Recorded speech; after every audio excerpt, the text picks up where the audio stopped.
1 year ago, Paul Wilson and Jason Schmidt were rated by many as the two best pitchers in the International League. Tonight, they square off here at Atlanta Fulton-County Stadium in Game 2 of the series between the Atlanta Braves and the New York Mets. Good evening, everyone. Pete Van Wert along with Don Sutton welcoming you to Atlanta. Braves trying to make it 2 straight over the Mets, and they're facing a hot pitcher. Wilson coming off a 3-hit, 8-inning shutout performance against the San Francisco Giants. But a little change for the Braves pitching tonight, Don. About a month ago, because of all the off days, the Braves went to a 4-man rotation. Tonight, they return to a 5-man rotation. The last time Jason Schmidt took the mound for the Braves was April 25th. On May the 11th, he was sent down to the minor leagues.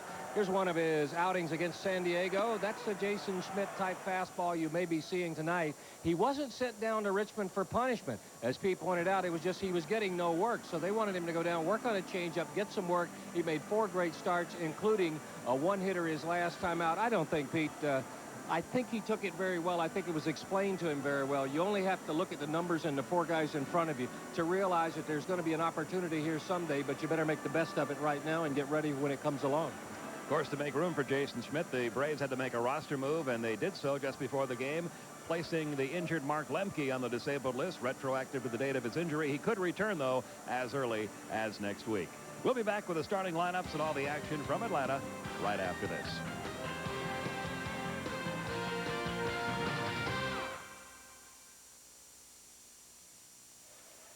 Glad you're with us for Game 2 of the series against the Mets. Time for us to take a look at our Micaton starting lineups. For the Mets, Lance Johnson to lead it off. It's the second baseman, Jose Vizcaino, batting in the second spot. Bernard Gilkey will hit third. Todd Hundley, the catcher, in the cleanup spot. Chris Jones, a homer last night, will bat fifth. Roberto Pettagini will hit in the 6th spot. Edgardo Alfonso will bat 7th. Ray Ordonez will hit in the 8th spot. He's the shortstop. And right-hander Paul Wilson will complete the batting order. The defense for the Braves, easier to pronounce, and here it is. Klesko in left, Grissom in center, Smith in right, Chipper Jones at third, Jeff Blauser at short. Rafael Belliard is going to get the start at second tonight. Fred McGriff again at first, Javi Lopez catching. And welcome back, Jason Schmidt. This will be his 6th game, his 5th start. Here's a look at his numbers. He made the most of the assignment down. Jason gets a lot of strikeouts. The Braves would like to see him cut down on the base on balls. He doesn't allow many home runs. He has good stuff. He is a good pitcher. He would much rather face an all right-handed lineup, though, if you ask him, and there's the reason right there. He is wearing righties out, only 12 for 54. It's the lefties that have given him trouble. Umpires for Game 2 of the series will have Angel Hernandez ringing up the balls and strikes. Jim Quick, the veteran, down at first. Dana DeMuth at second. And Gary Darling over at third. And it'll be Lance Johnson leading it off for the New York Mets. 297 for the year with a homer and 20 RBIs. Leads the league with 8 triples. And takes the first pitch from Jason Schmidt down low, ball 1. Jason 0-2 last year against the New York Mets. There's a strike, 1 ball, 1 strike. They got a lot of runs off of him, too. He's familiar with a lot of these hitters. Not Lance Johnson has never faced him before, but some of these younger hitters in the Mets lineup faced Jason last year at AAA. 1 ball, 2 strikes. I really think it was a smart move sending him down. The Braves could have kept him here and used him in and out, but I believe he's going to be a starter in the plans. And I also think, Pete, he's a pitcher who needs regularly scheduled work. Ready now for the 1-2 pitch to Lance Johnson. Here it comes. Missing high and away. 2 balls, 2 strikes. Jose Vizcaino will follow, and then Bernard Gilkey.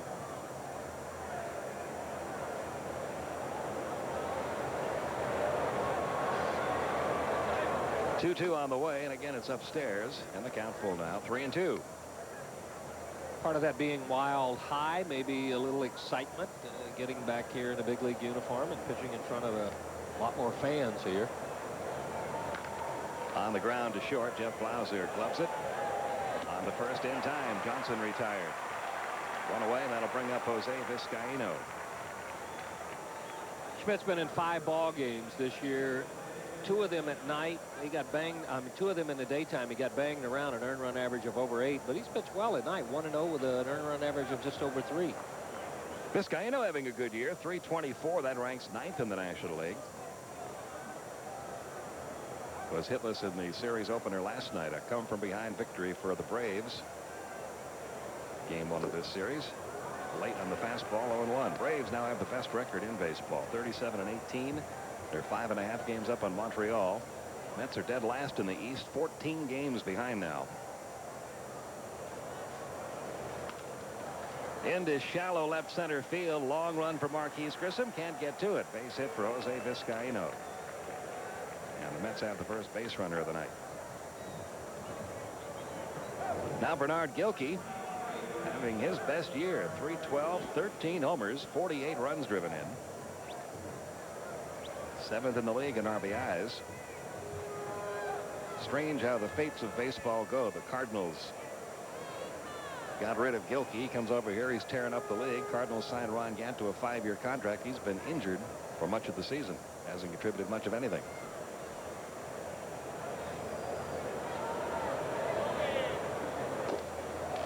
One ball, no strikes on Gilkey. Looks like he is going to easily top his home run and RBI highs. No doubt he's capable of hitting over 300 too. And a good outfield. Vizcaíno chased back. Mets have stolen 28 bases as a team, 25 of them by 3 players. Vizcaíno has 6, Lance Johnson 12, and Gilkey 7. So just about all the speed represented in the top third of the order, and that's going to be a pass ball charged to Javi Lopez. A runner at second as the count goes to 2-0 on Gilkey. Hasn't caught him in a while. A little bit of a different movement than the other pitchers. His fastball up, tails back in a little bit, and I really think that the check swing caused Javi Lopez to maybe blink for a second because that hit right off the top of his mitt.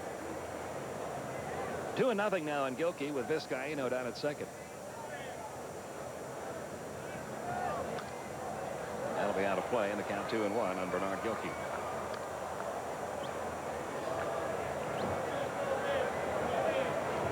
Watch the eyes on Javi Lopez. Up. I think he thought he was going to hit it, or it was going to be fouled away. Here's the 2-1 delivery, and that's high. Count goes to 3-1. When you're pumped up to throw like Jason Schmidt probably is, you have a tendency to get out in front. It's going to cause everything to be upstairs. It'll be more pronounced on the breaking ball. A lot of time when the pitcher goes to the stretch, it causes you to retain your weight and stay back. It's a good corrective move some of the time. Gilkey down to first with a walk, and the Mets now have runners at first and second with one down for Todd Hundley. Well, Jason, remember his first start in spring training. He was so pumped up for that, he didn't have any idea how he was going to do. He said he was afraid he'd go out there and walk the ballpark. Instead, he went out there and struck out 5 in 3 innings. He had good control. And what you do as a catcher when you get a pitcher that's pumped like this, it's kind of silly to go inside and outside. You just sit right down the middle and give him a target in the middle of the strike zone, because with all the movement, it's not going to end up there anyway. Hundley 3 for 4 last night, hitting .257, 12 homers and 37 RBIs, and there's a strike at the knees, 0-1.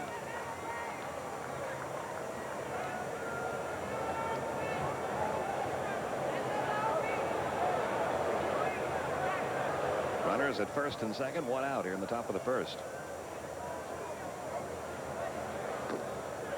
Up and away, 1 ball, 1 strike.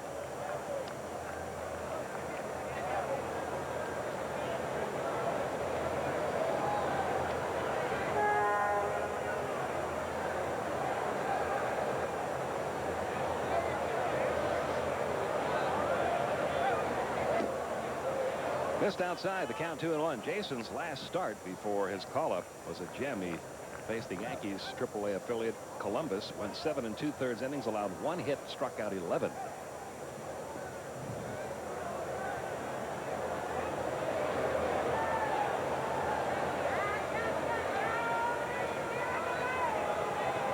Now the 2-1 delivery, and there's a drive deep center field. Marquise Grissom's going to watch this one go out of here. 3-run homer to dead center field for Todd Hundley, and the Mets jump on top 3-0. That gives Hundley 13 homers and 40 RBIs in the year. Like a lot of power hitters, he likes to extend his arms, and when you're struggling to throw strikes, sometimes you throw it down the middle and you don't get the movement. Hundley is also one of the left-handed hitters that likes it up in the plate, up in the strike zone. That's out away from him, just above the belt. Got some extension on that one. Hundley had no doubt. Schmidt had no doubt. Grissom had no doubt where that one was going to wind up. So the Mets on top by 3 here in the top of the first. And now Chris Jones, who homered here last night, hitting .259, 3 homers on the year, 8 RBIs, ball 1 low to him. Now would be a good time for a trip to the mound. Just to say, okay, there's 3 runs. Harvey Keene used to be, when he was managing Milwaukee, was one of the greatest at making timely trips to the mound. 1 ball, 1 strike. You take a trip out and you remind him how many runs the Braves score. Hey, there's only 3. Shut him down right here. Calm down just a little bit. Got him to chase a bad pitch there. 1 ball, 2 strikes. Doesn't necessarily have to be by the manager or by the pitching coach. It could be by Jeff Blauser, Chipper Jones, the catcher. Here's the 1-2. Look out. That one almost got Chris Jones. 2-2. It wasn't as close as his falling down made it look, but when you just chased a breaking ball down and away, and then you're diving out there to get another one, and it's in the low to middle 90s. Probably looks a lot closer to him than it did to us. Breaking ball just missed outside. Full count now, 3-2 on Chris Jones. 1 man out, 3 runs in here in the top of the first.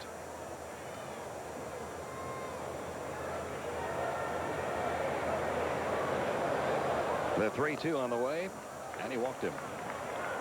Second walk of the inning issued by Jason Schmidt, who is struggling here in the top of the first. Now Leo Mazzoni will come out. The batter will be Roberto Pettigini. Don, if you're a rookie pitcher especially, would it be a little bit intimidating to be on this pitching staff getting a start when the other 4 are out there having great years, each and every one of them? For the average person, yes, it would be. I think that the best thing you have going for you, there are 2 ways to look at that. I would think that a lot of people might put pressure on themselves, but when you look at the personalities of the 4 starting pitchers, not a single one of them wants Jason Schmidt to do poorly. Not a single one of them is going to put pressure on him. Not a single one is going to intimidate him. They're there to help him, and I know they go out of their way to do it. So that's a broad general answer to your question. Yes, it probably is, but no, it should not. You should consider yourself fortunate to work at the feet of the masters, really. Well, the meeting is over. Roberto Pettigini stepping in. He's 2 out of 15 since his call-up from Norfolk, where he was hitting .343. Came up when Rico Brogna injured his shoulder. See, Jason Schmidt's job, Pete, is not to be John Smoltz. It's not to be Maddox. It's not to be Glavine. It's to be the best he can be. Not compared to what they're doing, but to what he can do. Over to first. Chris Jones back safely.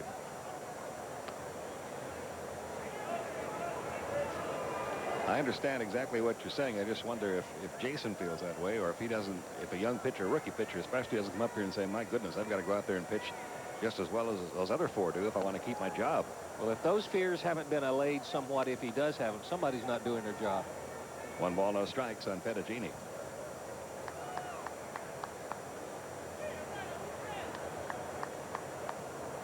Jones at first, 1 out, 3 runs in.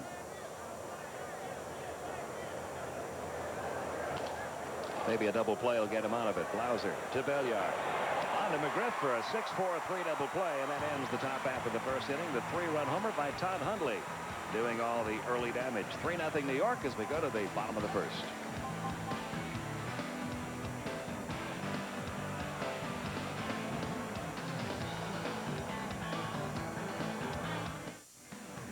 Braves with a little catching up to do. Here's the batting order. Marquise Grissom to lead it off. White Smith to follow. Chipper Jones in the 3rd spot. The cleanup hitter, Red Hot Fred McGriff. Ryan Klesko 5th. Javi Lopez 6th. Jeff Blauser will bat 7th. Belliard moves into the 8th spot. Jason Schmidt will complete the batting order. Gilkey, Johnson, and Jones make up the Met outfield. It's Alfonso Ordonez, Vizcaino, and Pettigini. Hey, I did it. Hundley to catch, and Paul Wilson will be making his 12th start. There's a look at the good-looking right-hander. Numbers a little off this year. He started off very shakily, but as we mentioned, his last start against the Giants, 8 scoreless innings, only 3 hits allowed. And he's facing Atlanta for the first time, and that has normally not been good news for the Braves. Braves have already lost this year to Mike Grace, and they faced him for the first time. Amore Telemaco, and they faced him for the first time. And managed only 2 hits in 7 innings off Colorado's Mike Farmer in a game they went on to win in extra innings. Marquise Grissom, 282 for the year. Led off last night's bottom half of the first inning with a homer. That's the third time he's done that in the last 32 ball games. He is one of the reasons the Braves have had so much success in the last month. 13 out of 30 leading off. 3 doubles, 3 homers. He has scored 9 runs. A lot of times the Braves have started with a run to first. There's a strike, 3-1. Wilson, the first-round pick in the country back in 1994. He's only in his 3rd year of pro ball. That's a gem right there against the Giants. Right at the second baseman, Vizcaíno snares it. 1 down. Wilson out of Florida State. We showed you a still on him. Take a look. He would much rather pitch, obviously, at home than on the road. Easy to figure that out. Here's Dwight Smith swinging and missing. The count 0-1. Wilson with a good fastball. They get it at about 94 miles an hour. He has a good changeup. Also a slider. Won 11, lost 6 last year in the minor leagues, combining his season between Binghamton at AA and Norfolk at AAA. Big guy, 6'5", 235. 23 years old, out of Orlando. 1 ball, 2 strikes. We showed you the line on the Giant game. The one number, or the one category the Mets are excited about, no walks. When he doesn't walk people, he is a far better pitcher. Wilson's going to have to wait for it to come down. Barehanded grab onto first in time. Smart play by Paul Wilson.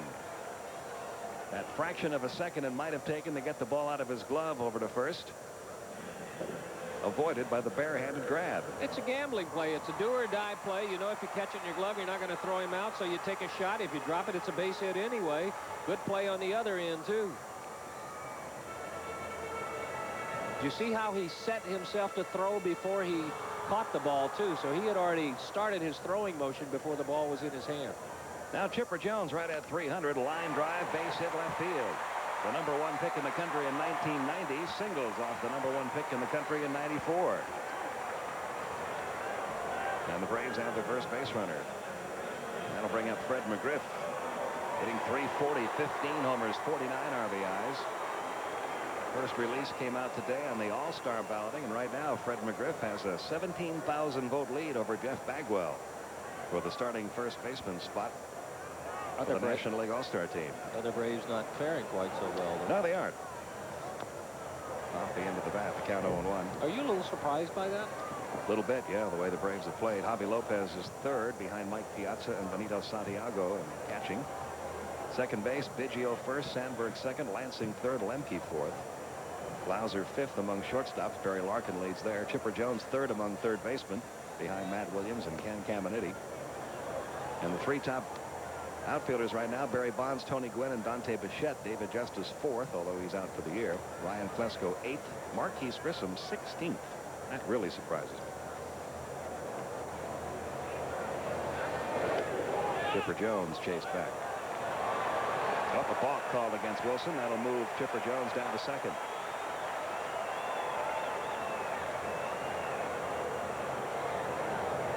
Let's take a look and see if we can see what he did.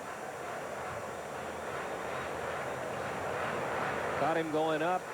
Didn't come to a complete stop. And the other thing is they're going to say he started his motion to first before he took the step over there. Here's the 1-1 on the way, and it's upstairs to McGriff, 2-1. It's a call that will be made against Wilson, but would not be made against Maddox. Told you that Wilson was the number 1 pick in the country 2 years ago. The free agent draft held today, or started today, in baseball. And a pitcher went first this year, too. Out of play, 2-2. Chris Benson, the right-hander out of Clemson, and a local resident from Kennesaw, Georgia, picked by the Pittsburgh Pirates in the first round. Braves had the 27th pick in the first round, and they selected a first baseman, A.J. Zapp, out of Greenwood, Indiana. You see the numbers he had put together at Center Grove High School. A lot of power. 2-2 pitch on the way to McGriff. Grounded fair down the right field line. That'll get a run in. Chipper Jones around 3rd. He will score. McGriff on his way to 2nd. A run scoring double, his 50th RBI of the year. And it's now 3-1 New York.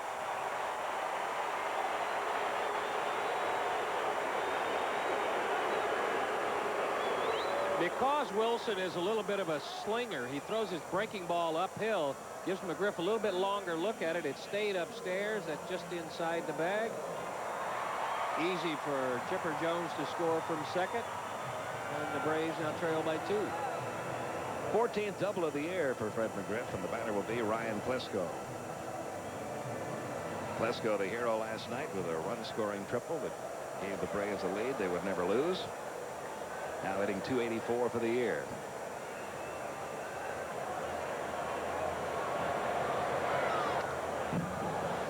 Oh, and 1.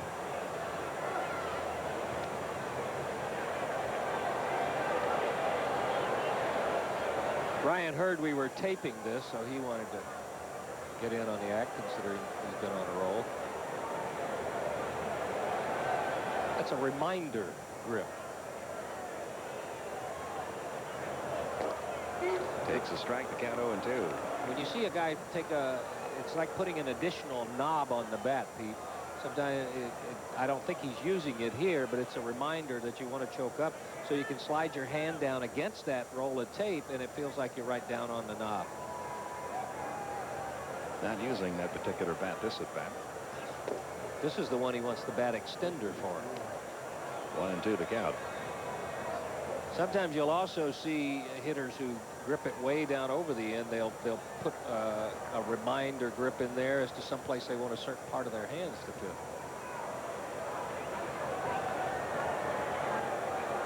Here's the 1-2 on the way, and it's fouled back. Still a ball and 2 strikes. A lot of activity here in the first inning. 3 runs, 2 hits for the Mets. 1 run, 2 hits for the Braves. Oh, that tape is there. You just put a little coloring on it.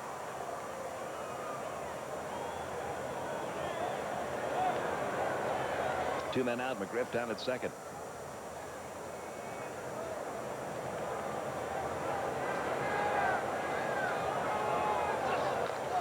High and deep to right field. Fair or foul? That is a foul ball. Klesko just misses tying up this one.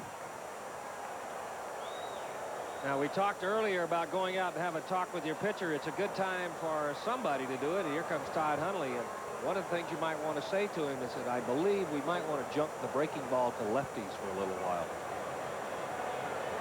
Because if you watch it, he doesn't throw a downer breaking ball. Because he throws from high 3/4 or a little bit from the side, it goes up and just comes right into the hitting area for left-handers. And Pete Harnish may have discovered something mechanically that he's pointing out to Greg Pavlik in the Mets dugout that they'll talk to Paul Wilson about. That stayed high, 2-2. Harnish, a guy that comes right over the top. Right. He may have noticed that Wilson's a little flat with that breaking ball right now. Well, I think his natural motion is one like a slinger who slings it out of there. If that's the case, pretty hard to throw a conventional curveball out of that delivery. Full count now, 3-2 on Ryan Klesko. 1 run in, but the Braves still trail by 2 here in the bottom of the first.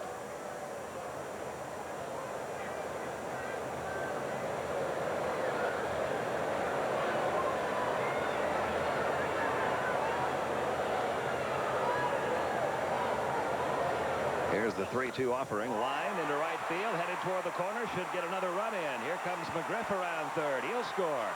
Klesko on his way to second. He's got a run scoring double. That makes it 3-2. He drives in his 38th run of the year.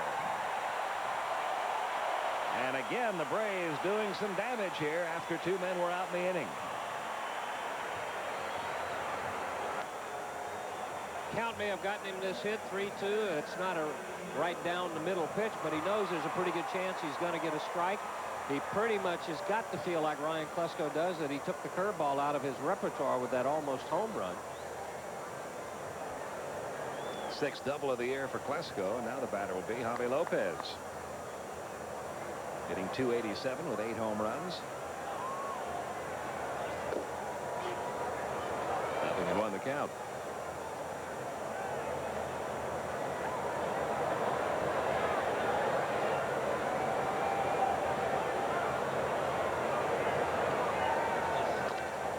Tap toward short. Ordonez will field on the first in time.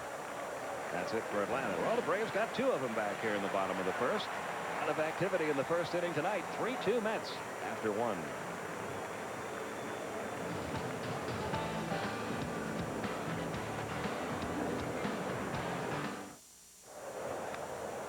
Three-2 New York as we go to the top half of the second inning. Edgardo Alfonzo will lead off for the Mets. Inning 187. No homers, 4 RBIs. Plagued by back problems much of the year.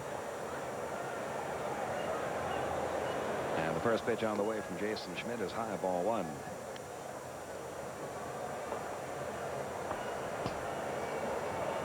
Ray Ordonez will follow, then Paul Wilson. High again. This was the problem Jason was having in the first inning. He was upstairs with everything. 2-0.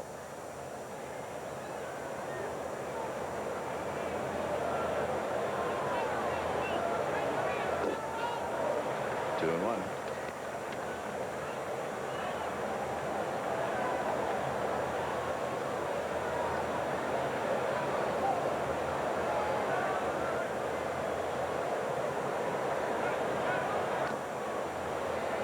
That evens the count on Alfonzo. 2-2.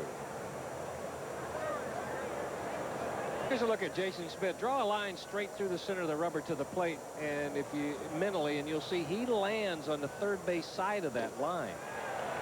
Gets the strikeout there. First strikeout of the night for Jason Schmidt. 1 down. And that'll bring up Ray Ordonez, the rookie shortstop, hitting .309. And when he lands over there, Pete, he's asking the upper half of his body to do a lot of work because it's working against the lower half. Instead of clearing it out, he's working around and over it. And so unless you're really in sync, that's why getting pumped up can throw you out of sync and cause a lot of high pitches. Went down the list of National League hitters a couple of days ago, and there are only 4 hitters in the National League with over 100 at-bats who haven't homered yet this year. Ordonez one of them. Jim Eisenreich one of them. San Diego has 2, Jody Reed, and surprisingly Tony Gwynn without a home run yet this year. Those are the only 4 National League hitters with over 100 at-bats and no homers. 1-1 the count.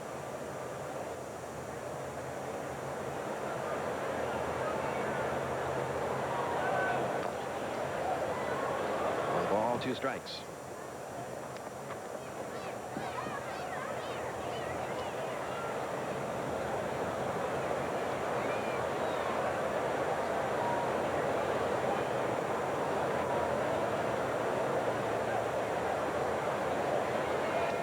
Every time you mention Tony Gwynn and his hitting, or we think about him, I think of the conversation he always has with Fred McGriff around the batting game.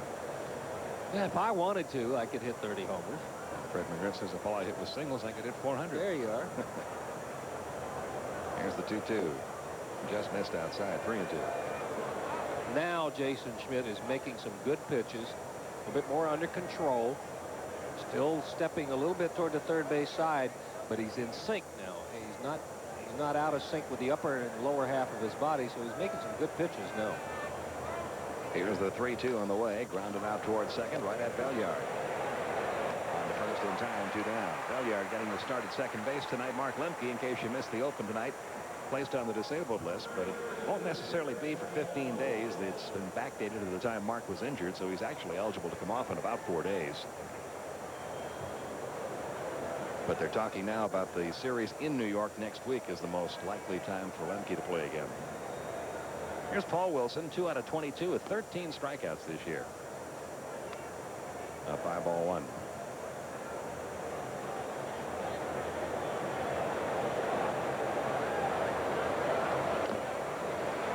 Fouled off, 1-1 strike.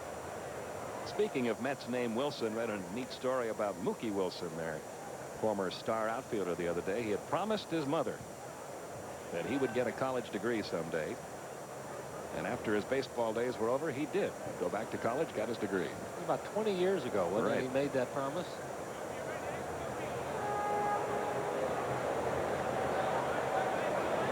One ball, 1 strike on Paul Wilson.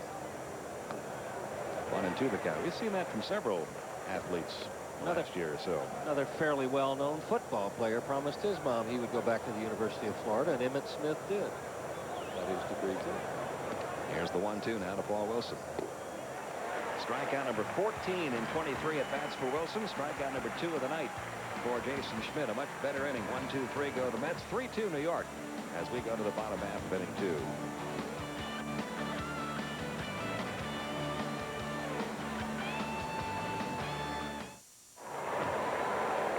One-run ball game. Time for us to remind you that this telecast is authorized under broadcasting rights granted by the Atlanta National League Baseball Club and is intended solely for the entertainment of our audience.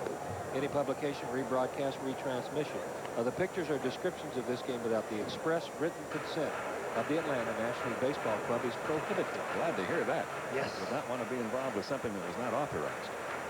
Jeff Blauser leads off the bottom half of the second inning. He'll be followed by Rafael Belliard. And then Jason Schmidt. 3-2 New York. Blauser at 201. He's 0 for his last 11. He's been in a roller coaster ride this year offensively. He'll get hot for a couple of days, and he goes into an 0 for. 1 ball, no strikes. That'll be out of play. 1-1 the count on Blauser.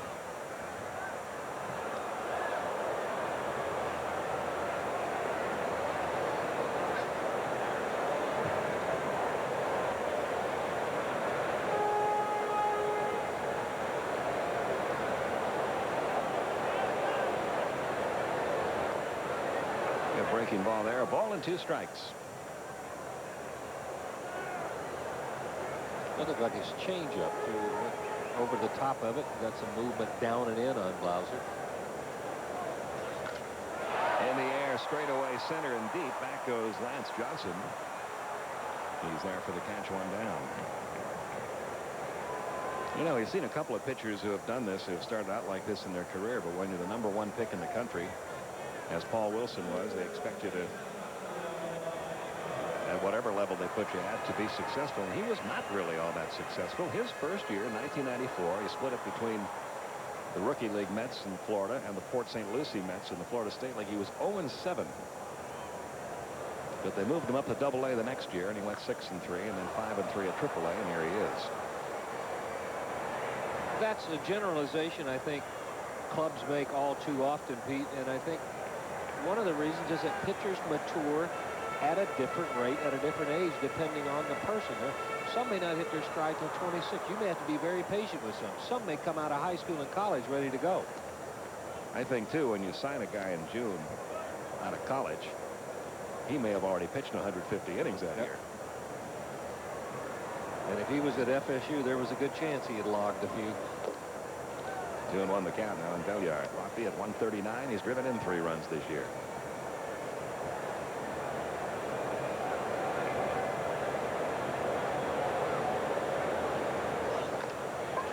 Off the end of the bat towards second, Vizcaino throws him out, 2 away. And now the pitcher, Jason Schmidt, 0 for 6 as a hitter. Batting with 2 outs and the base is empty. Mets leading at 3-2. All the runs scored by both teams in the first inning.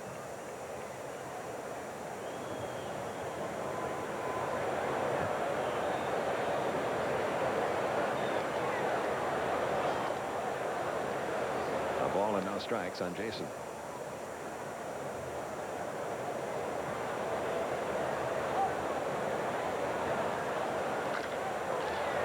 Ordonez, great glove at shortstop. Throws out Jason Schmidt. 1-2-3 go the Braves. So both pitchers settle down in inning number 2 after a shaky start. Still 3-2 as we go to the 3rd.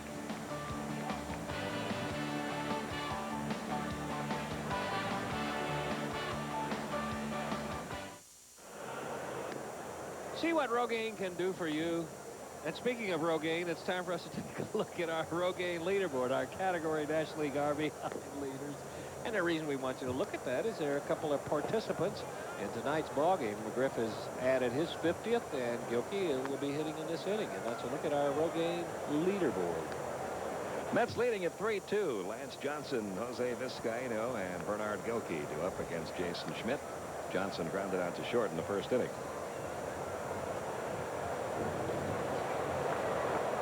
One more game in this series. Tomorrow night, Steve Avery against Bobby Jones. That'll be on Sports South in the Southeast.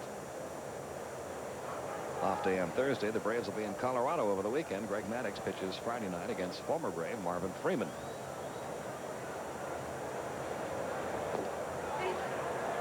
Oh, 0-1 the count on Lance Johnson.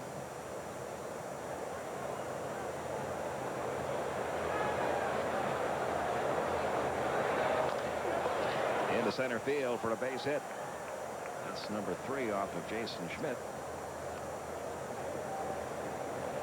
Johnson, the Mets stolen base leader, with 12. He's aboard with nobody out for Jose Vizcaino. Not every hit is on a bad pitch. Not every out's on a good one. I hope that Jason Schmidt doesn't allow that to frustrate him. A good breaking ball almost on top of the plate. Just credit Johnson with some good hitting.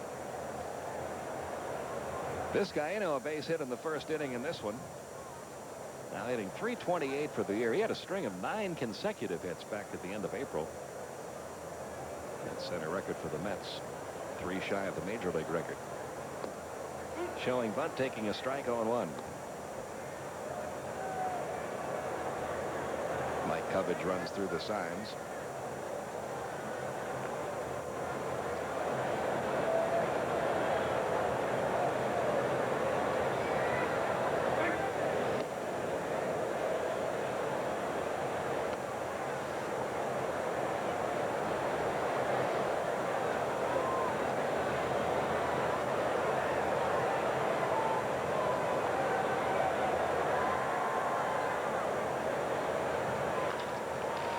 In the left field base hit. Vizcaino's 2 for 2. Down to second goes Lance Johnson. And this part of the order giving Jason Schmidt some problems again. One of the number 4 allowed by Jason. Sorry, Pete. One of the raps against Vizcaino for a long time was that he looked like he was going to strike out a lot. Took a little bit bigger swing than most people wanted, but boy, he has become very selective. And I think he showed the Mets last year that there was a chance he could hit higher, because he jumped his batting average up 30 points last year, cut down on his strikeouts, made a lot better contact. This year hitting over 300. Now Bernard Gilkey, who drew a walk in the first inning. And it's up high to him again, ball 1. Nobody out.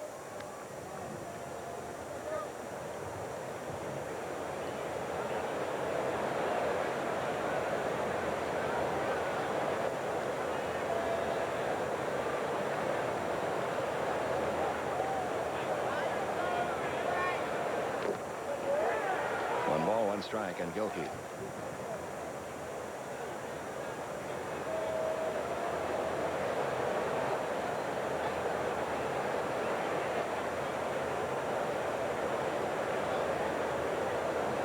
.48 RBIs for Gilkey this year.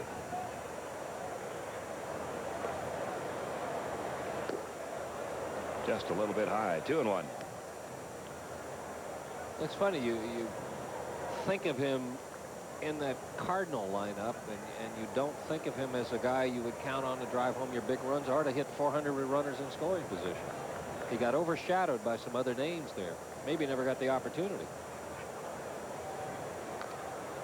Now to play 2-2. The pace he's on right now, he could wind up with 30+ home runs and about 120 RBIs. And he's never had anything close to a season like that when he was over at St. Louis. He was thought more of over there as a line drive type hitter. Right? Top of the order, set the table type of guy. And he was encouraged to be that kind of hitter. Here the Mets, with a different set of needs, have encouraged him to be a different kind of hitter. Not every hitter can jump start and respond like that. Full count now, 3-2 on Gilkey. Todd Hundley, who hit a 3-run homer in the first inning, waits on deck. Mets have some guys who can run. You mentioned most of the stolen bases in the front end. That's where the speed is. So if they want to send them, they have the right package to do it here.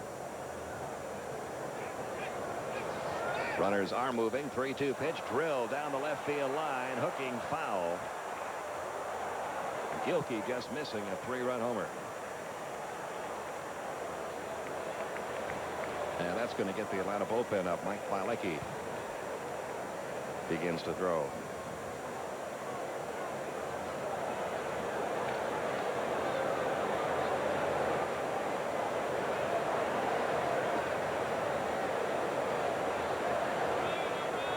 Runners go again. 3-2 pitch is outside. Throw to third. Doesn't matter. It's ball 4 to Gilkey.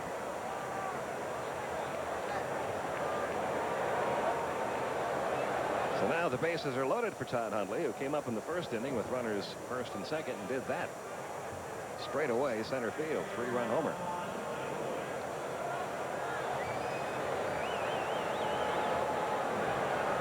Bases loaded, nobody out. Leo Mazzoni on his way to the mound again. This is probably one of those moves just to buy time so Bilecki can get ready.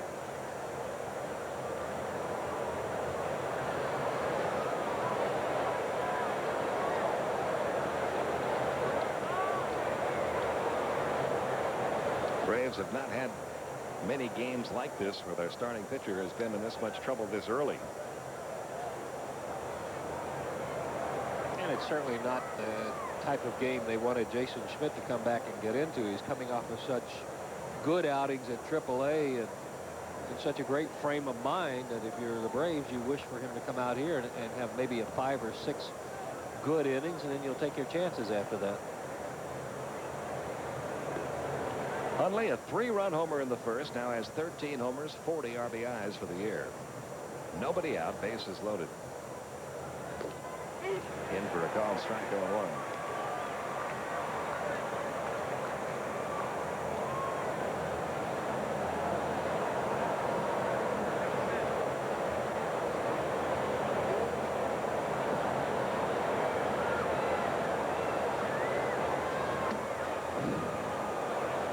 Strike.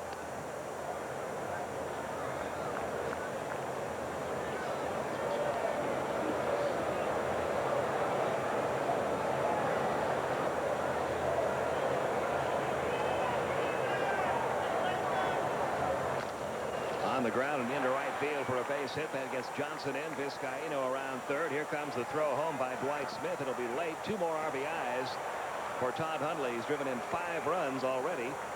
We're only in the top half of the 3rd inning, and the Mets now lead it 5-2. Jason Schmidt got the ground ball that he wanted, but he didn't get it at somebody so he could get a double play out of it. Pretty decent pitch.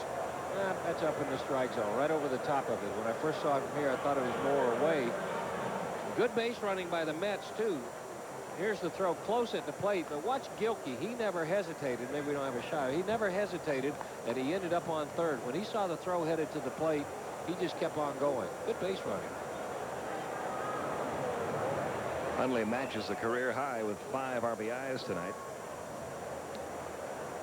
We're only in the 3rd. Chris Jones takes ball 1. He walked in the first inning.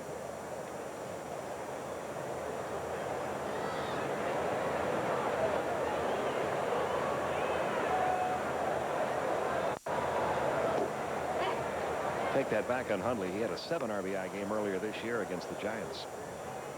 Hit 2 3-run homers in that game. Plus an RBI single. He's got 5 and 2 at bats tonight.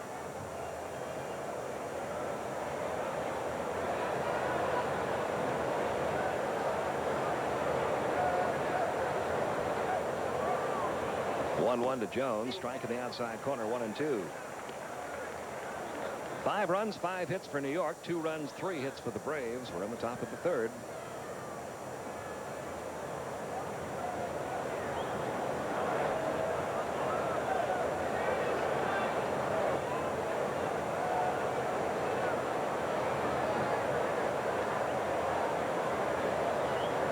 Here's the 1-2. That misses low. 2-2. Although he's made some good pitches since the first inning, you can tell that he's still a little bit out of sync because that time he wanted to go inside to Jones, and he ended up going down and away.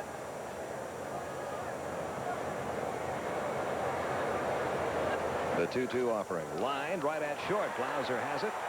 The runners scamper back. And there's 1 out. And now Roberto Pettigini, who hit into a 6-4-3 double play in the first inning.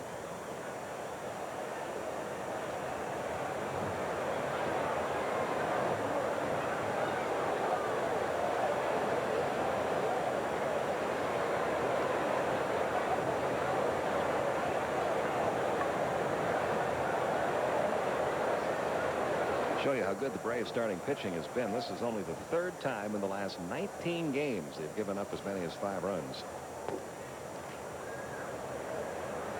1 ball, no strikes on Pettigini.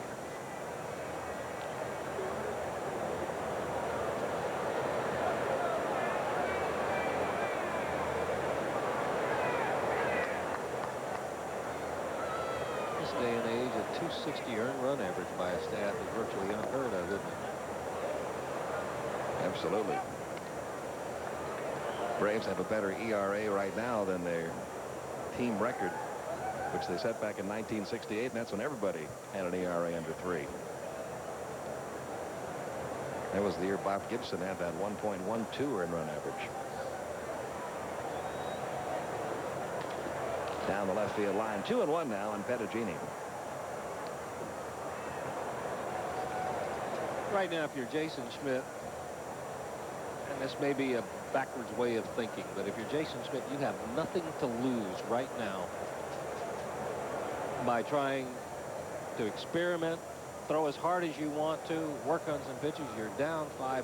There's a pretty good chance you're going to be out of it. Now's the time to tinker with something and find out if you think something's wrong, try it. 2-2, the count in Pettigini.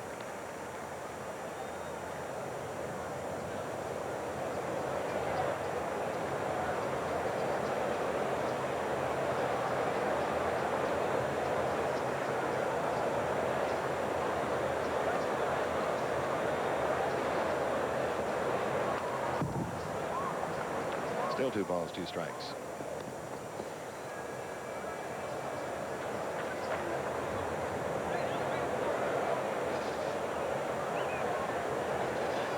Hundley the runner at first, Gilkey over at third, 1 man out.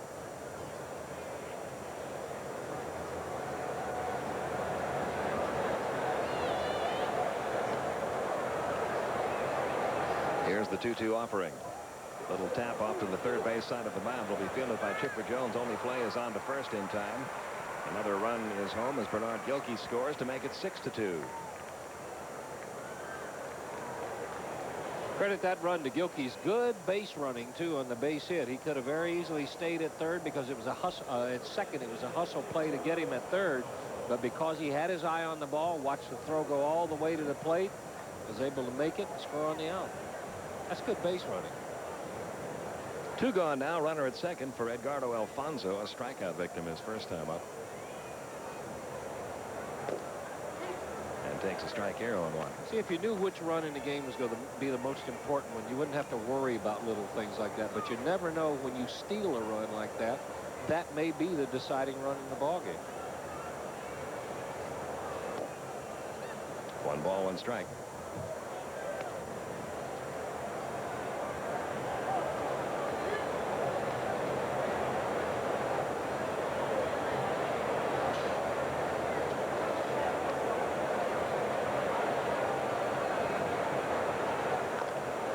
Tapped again toward third. Chipper Jones up with this one. Over to first in time, and that ends the top half of the third inning. But the Mets put 3 more on the board. 2 more RBIs for Todd Hundley, who already has 5 on the night. And we go to the bottom half of the third. The Mets lead by 4.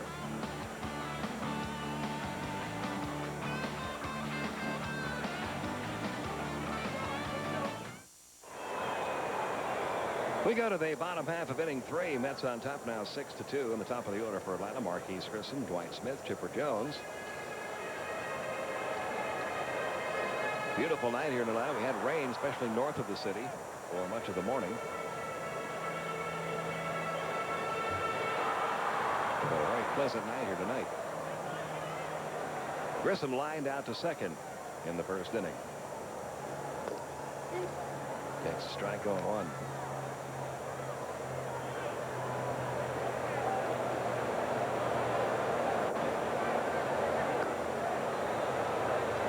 Strike.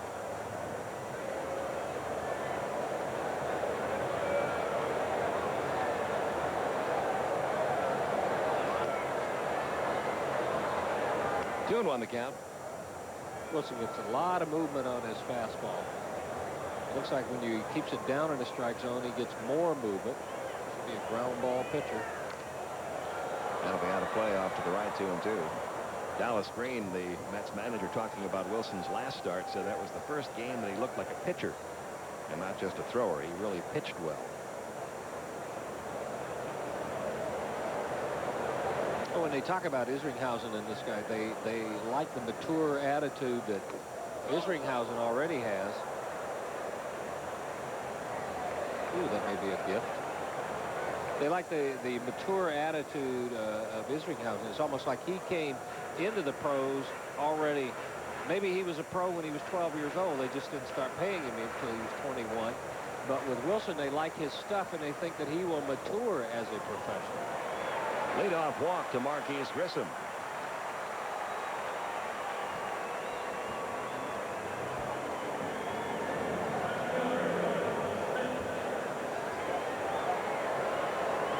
And now Dwight Schmidt. Thrown out pitcher to first, his first time up.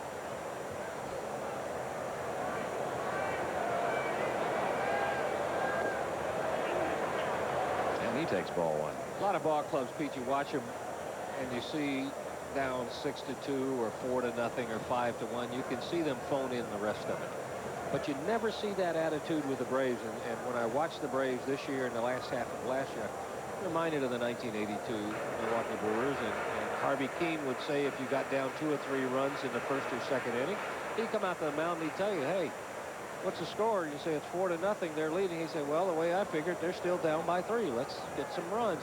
And I think that's the attitude you see with the Braves. Well, they proved it again last night, down 4-1 after 6.5 innings, coming back to win that one 5-4.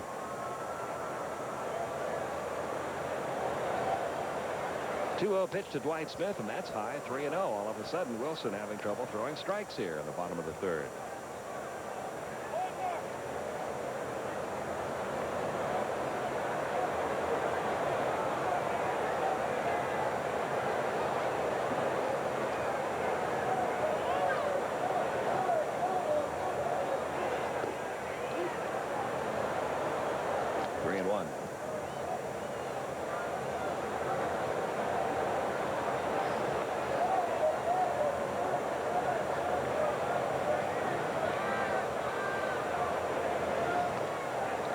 Back-to-back walks. The Braves have runners at first and second. And that's the last thing you want to see after opening up a 4-run lead. And that'll get Brett Pavlik out to the mound for a word with his young pitcher. And what he's doing, he's getting himself into a position where Wilson has struggled with runners in scoring position. The league hitting almost .330 against him. And with runners in scoring position, the Braves tonight are 2 for 3. So when he moved Marquise Grissom up to second base, the league all year long hitting only .260 against him, but they had about 60 points when runners get in scoring position. If you're a pitching coach or a manager, you like to see that go the other way with your pitcher, not get higher. The meeting breaks up, and Chipper Jones will step in. Runners first and second, nobody out. Chipper had a base hit in the first inning, came around to score.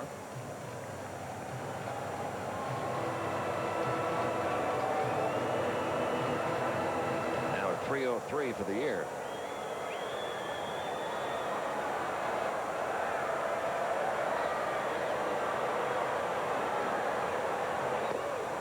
Good breaking ball on 1.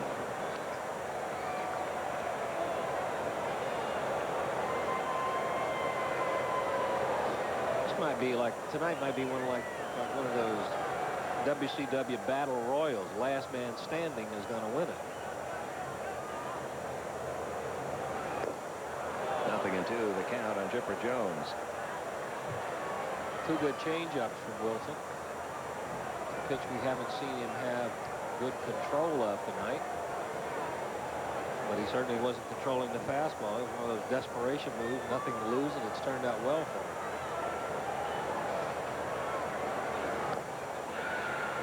1 ball, 2 strikes.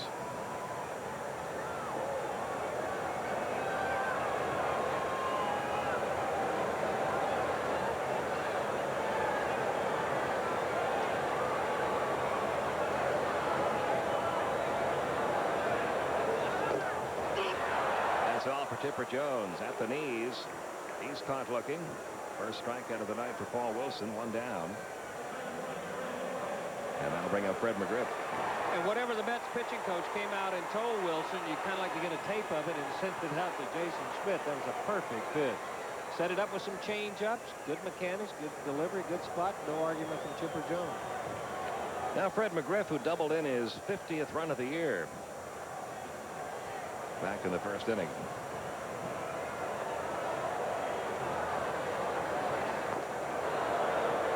1.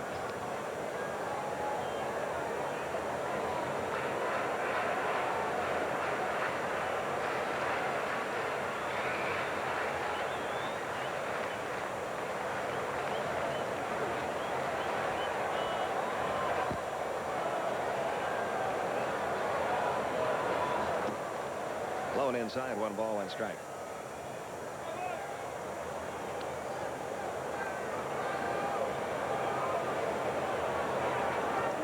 I just think, Don, especially for pitchers, it's very, very difficult when you get a lot of hype coming out of college or high school. You're a high draft pick. They're talking about you before you ever get to the big leagues. And then when you get there, the expectations are so high from the public and from the media.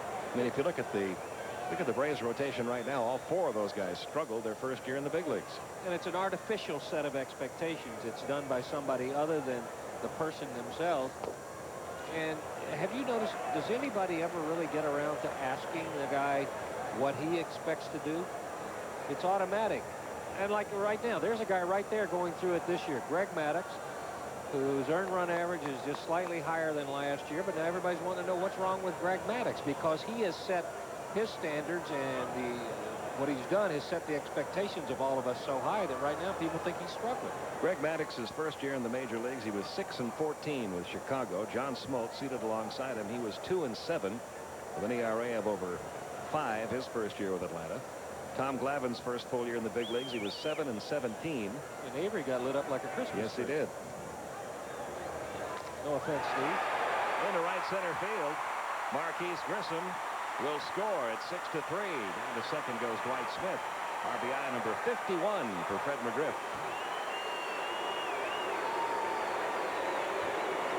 He's 2 for 2 tonight. Went to the well one too many times with that changeup.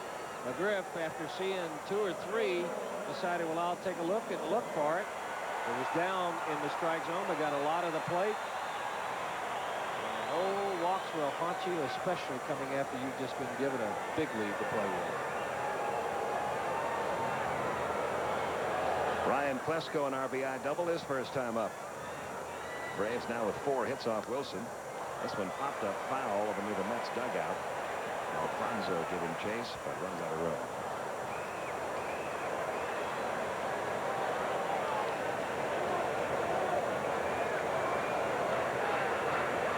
Well, unfortunately, you're right. It's almost like people etch in stone expectations for which there is no basis other than you were a high draft pick. And it's a whole different set of circumstances. You're out on your own for the first time. You're coming out of the very comfortable, protected environment of a college dorm and a college campus. He went to count 0-2. And for some of them, if you're a high school kid, you may be away from home for the first time. Even if you're a college kid, all of a sudden you're out on your own. The travel is different. It's just a whole different set of circumstances. And those who perform well coming out of the chute are to be commended. And those who are patient usually end up with good products, just like the Braves have. Here's the 0-2 on the way outside. 1 ball, 2 strikes. So think of yourself as a 23-year-old in any other profession just starting out. How many of you would be on national television having everybody watch you do your work? They write about you in the newspapers. They talk about you on the talk shows. Very different environment. Off the end of the bat, 1-2. You can give some parallels. Let's say you're 23 years old. You just came out of college. You're going to be hosting the Tonight Show. You're going to be a trial lawyer in the O.J. Simpson trial. You're going to be Secretary of State. You're going to be running IBM. You probably do have a pretty good pocket full of change. But responsibility is the difference. And he has picked up his second strikeout of the inning, getting Ryan Klesko on strikes. Runner still at first and second. Javi Lopez will be the hitter. He grounded out to short his first time. Good pitch right here. Goes back to the changeup again. Puts it in a good spot. All of a sudden, the changeup has become his best pitch. 2 gone. Runners first and second for Lopez. 0 for 1. Mets leading it 6-3.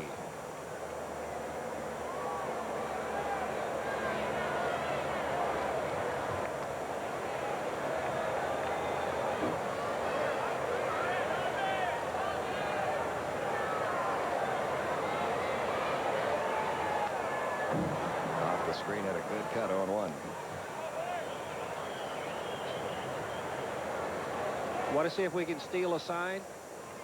Watch this. What he has been doing, the catcher, Hundley, has been doing some of the time tonight, is if it's a fastball, he gives you location after the sign. If it's not a fastball, he gives you no location. So this should be, if he follows a trend, should be a fastball. Foul back. It was 0-2.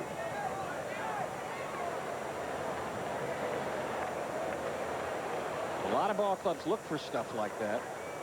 Heck of a lot easier to hit when you have a pretty good idea what's coming. Should be another fastball. And down on strikes, Javi Lopez. So Wilson winds up striking out the side. The Braves do get one of the runs back, but head to the 4th inning down by 3 to the New York Mets.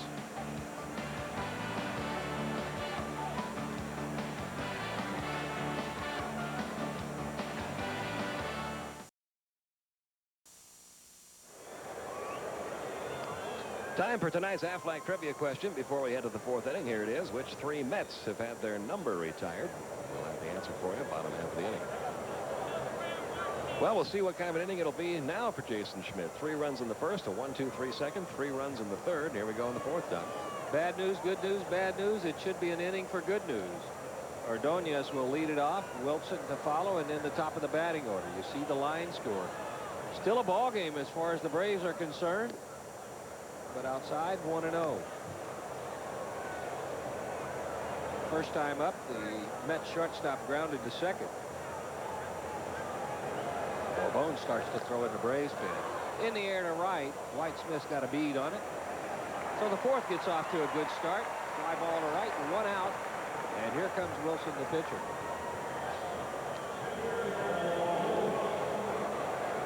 First time up, he hacked it 3 and went back to the dugout. His 14th strikeout of the year.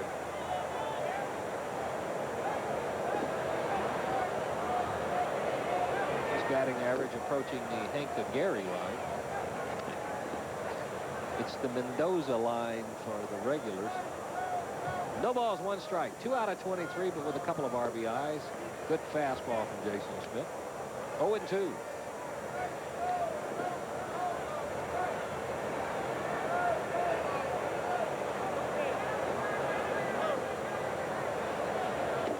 That'll do it. A 1-2-3 strikeout. That should be strikeout number 3. And after the single to Hundley, that's 5 in a row set down by Jason Schmidt. Top of the batting order and a tough out. Johnson has grounded to short, single, and scored. Be careful, too, because he is not just a singles and doubles hitter. He can rack up some triples. With his speed and his ability to slap it all over, look at this. And off to a pretty good start this year. Another linea up the middle. He has 2 hits, and the Mets have 7.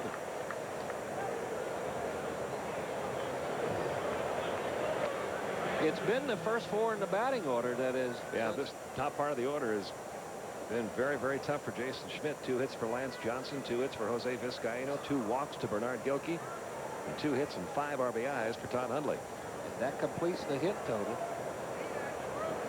I think I said 7 hits. That's 6 hits for the Mets. And here is Vizcaino. Single and scored, single and scored. His batting average now up over the .330 mark. Johnson, a good base stealer, has a dozen steals already.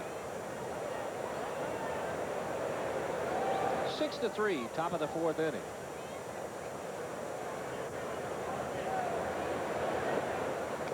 Upstairs.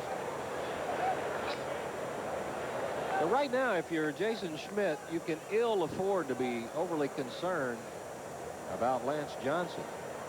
2 outs in the inning. He's got to steal second, third, and home if you can make some good pitches and get an out. And he's got to do it before you can make 3 strikes. Good fastball there. 1-1. Got a report out of San Francisco, Don. The Giants are in Cincinnati right now, and a San Francisco writer is reporting that The Major League Executive Committee is going to meet Wednesday and consider a suspension of Marge Schott as owner of the Cincinnati Reds because of increasingly frugal operations by the Reds. 1 ball, 2 strikes. Well, one of their cost-cutting moves was to get Elvis out of the radio booth. Marty Brenneman, I know, had set up kind of a little temple to Elvis there. Line drive, foul ball. That's that swing again that he was not showing you when he first came up to the major leagues, going the other way. And on a high fastball, he's just trying to guide it into left field. Normally left-handers, as we have seen, most of the time like the ball down in the strike zone. He has missed a couple of fastballs down off Jason Schmidt. It's been the ones up in his eyes or about letter high that he has slapped into left field.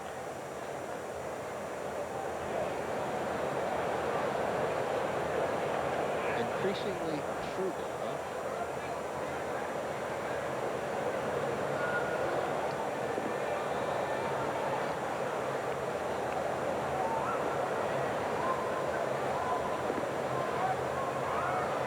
Way upstairs.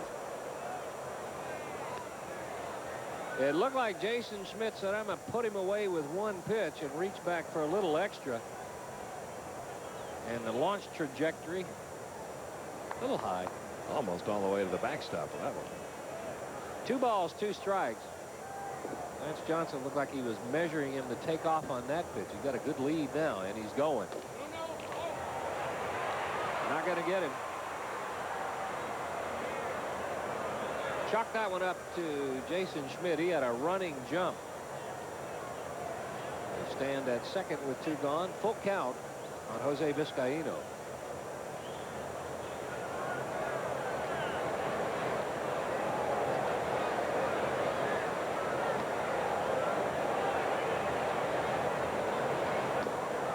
Tried to go to the changeup and it misses. And for Jason Schmidt, it's the 4th walk issued. And it came after a good start in the inning when he got Ordonez and Wilson and had set down 5 in a row. Now Johnson with a single, Vizcaino with a walk. Here comes Gilkey, who could have hit tonight without any bats at all because he has walked twice.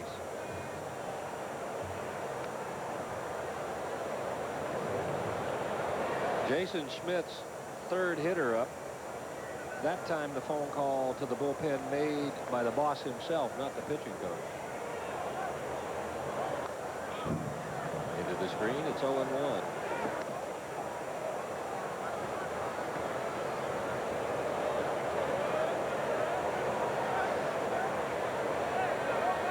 That's not normally good news when your manager makes the call to the bullpen.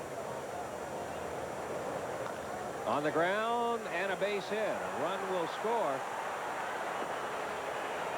Johnson makes it all the way home. Vizcaino stopping at second. The Mets now with 7 runs, and that's going to be the end of the night for Jason Schmidt.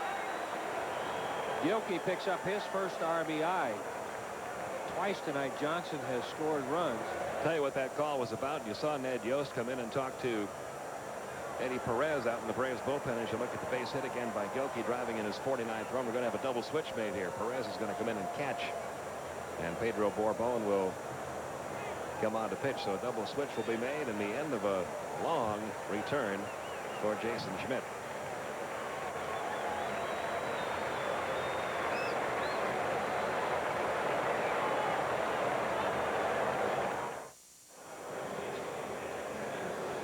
So a frustrating first night back in the big leagues for Jason Schmidt. 7 runs to the Mets at this point. Bobby Cox is making the double switch. Eddie Perez is going to come on and catch, put him in the 9th spot in the batting order.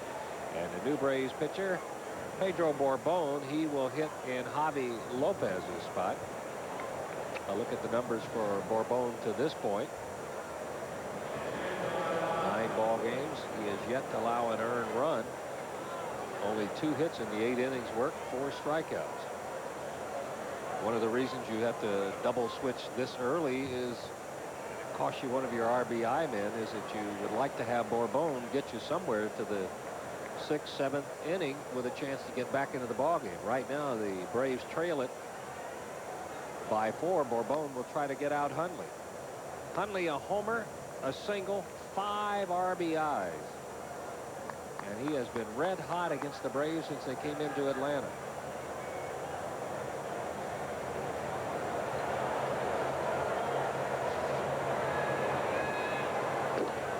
Doesn't get the fastball, make it 1-1. Again, you get spoiled by seeing so much good pitching night in and night out, and this is the most runs the Braves have given up since May 5th when they allowed the Phillies 8 runs. And for Jason Schmidt, equals his shortest outing of the season. His last outing before going to Richmond was 3 2/3 innings. Good breaking ball, 1-2.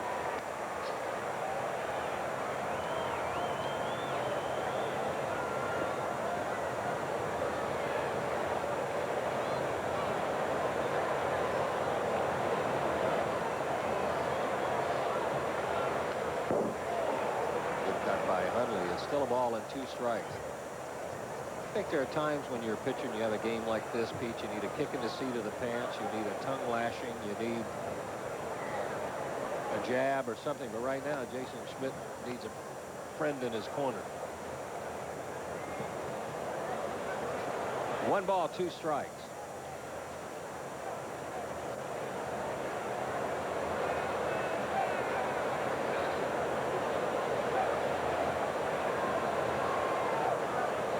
Ordonez and Wilson went quietly, but then a single by Johnson, a walk to Vizcaíno, and Gilkey picked up his RBI. And Bourbon comes on and slams the door. He gets Hundley for the strikeout, but the Mets tack on 1 more on a couple of hits and a walk. Middle of the 4th, Mets up by 4.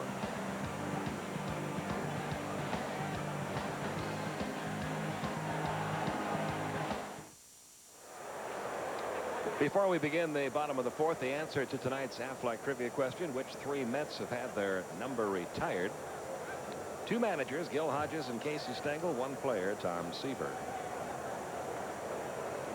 Bottom of the 4th inning, the Braves have dug themselves a little bit of a hole. Don't you love some of the T-shirt slogans, the ones you can put on? Some of them we can't show, right?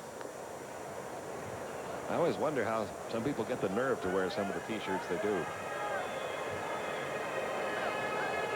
Bottom of the 4th inning. Braves to send up Blauser, Belliard, and Eddie Perez. 7 runs, 7 hits for the Mets, 3 runs on 4 hits for the Braves. Only the 2nd inning has been a blank inning for either team. Both pitchers with 1, 2, 3 innings. 3 strikeouts for Wilson. All 3 came last inning. Buck try by Blauser. Good pickup, good throw. He made that look easy. Alfonso not showing you any signs of that hurting back there. Now, they really like his instinct as a player.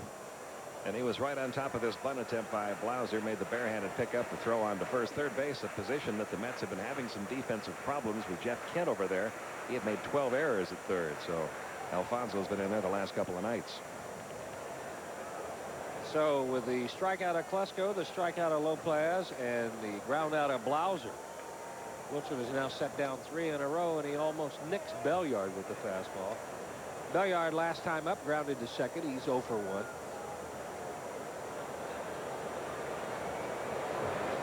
Hits coming a little bit harder for Rafael Belliard this year.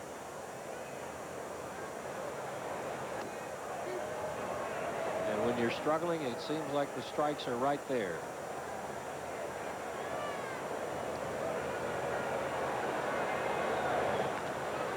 In the air, shortstop. Ordonez has it. 2 gone.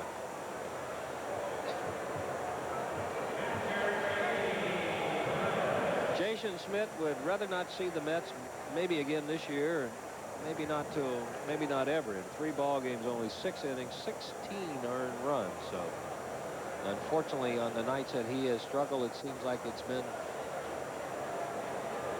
the New York Metropolitans that have done the damage. Here's Eddie Perez. Part-time role, he has done one heck of a job offensively and defensively. Hits this one right on the butt, gets nothing to show. So Wilson makes it look easy in the 4th. Braves go 1, 2, 3. That completes 4 innings. The final out of the inning, a line shot. It's 7-3 Mets.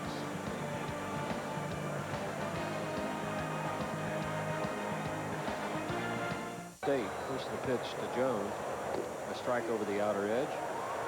Margaret and Fulton Brackett, who are in Norcross, been Braves fans since '66. As a matter of fact, I think they go back to the Atlanta Crackers. Two good people. Happy 50th anniversary. No balls and 2 strikes to Jones.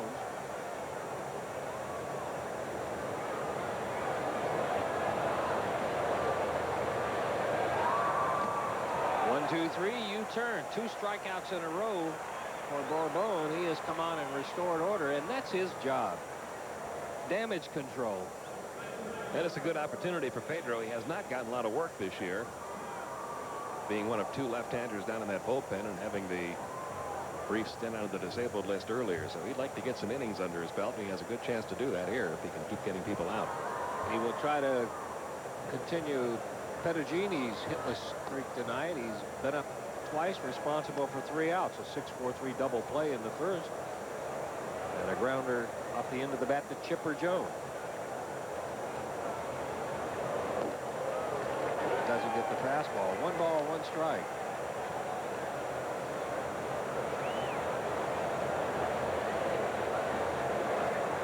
With Pedro Bourbon, with a lot of players on the ground, to McGriff. Toss to Bourbon, 2 gone. Pete, I think when you watch players a lot of time, you are hard pressed to point out the moment when you feel like they arrived. I mean, you watch a Chipper Jones, you watch Maddox, you watch them, but I think you can definitely point to the moment when Pedro Bourbon arrived. Jacobs Field in Cleveland. Got it. He came on and got some big outs, and I think it's when he decided, hey, I can do this, and I think he convinced some other people he could do it too. It was game 4. He came in, worked a scoreless inning, struck out 2, picked up the save. Became partly responsible for making that banner possible. And he's ahead 0-2 to Edgardo Alfonso. Pete Van Weeren, Don Sutton with you for 1 more out. Joe and Skip will wrap this one up.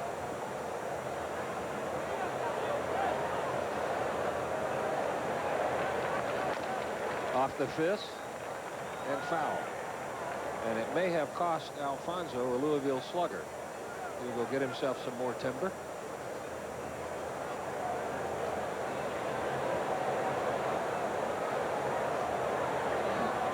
Hey, we want to congratulate the folks up at Kennesaw College. Is it University now? What a great job they have done in their softball. They're national champions there. They're saying national champions in baseball too. So we want to congratulate them on a great year. A base hit. Breaking ball hung a little bit. The first base hit allowed by Bourbon. It's only the 3rd base hit he's allowed in 9 innings this year. Let me get my little memo on those fellows up at the Kennesaw Owls.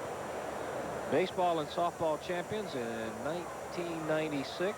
NCAA Division II. They beat St. Joseph, Indiana on Saturday 4-0. And the Owls softball team captured its 2nd straight Division II title on May 20th. So our congratulations to all of the folks and the supporters of Kennesaw State College. Belliard can't come up with it. We'll see how they score it. It'll be a base hit. Tough chance for Rafael Belliard. He can't make the play, so instead of having the pitcher lead off the inning, they'll have to get him out here to end the inning. Only way he could get the out would have been to make the barehanded pickup and get the throw on to first, right off the end of the bat, and couldn't quite come up with it. By the way, 2 more little points for Kennesaw. Every player on their roster baseball, except one, is from the state of Georgia. And Jim Beecham will start taking a particular interest in Kennesaw next year. Shayna Beecham is going to go there and play for the Owls next season, so congratulations. Liner up the middle, a base hit. So here comes 1 run to the plate. Here comes the throw. Could be close. Not in time. Good job by Eddie Perez to try to block the plate, and a good throw. With some good speed by Edgardo Alfonso, and the lead expands a little. It's 8-3. First run given up by Pedro Bourbon this year. The disc ball short hop Perez. What a pickup. What a play by Perez here to make it as close as he did. He had to get that throw on the short hop and then bring the glove down to try to make the tag. You see a lot of balls like this skip right by a catcher. But Perez able to pick it up on the short hop and then get a tag attempt down and almost got him. And he had the plate blocked it all the time. Tried to ride him off the plate, did it, just couldn't quite get the tag down. So Wilson helps his cause with a base hit. The Mets now have a 5-run lead. And the 6th hitter in the inning, Lance Johnson. He's already had a good night, 2 for 3.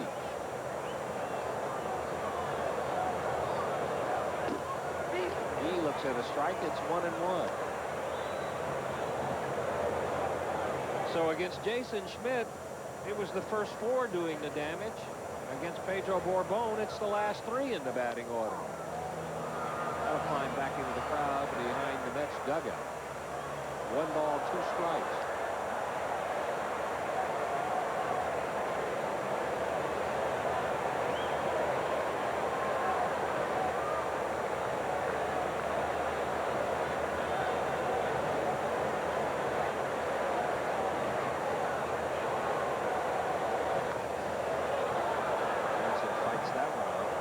You wouldn't think where he stands he'd be quick enough to be able to get a bat on.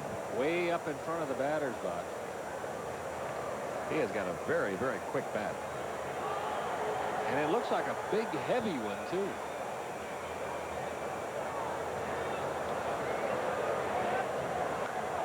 Strikes off the breaking ball. Still 1 ball, 2 strikes.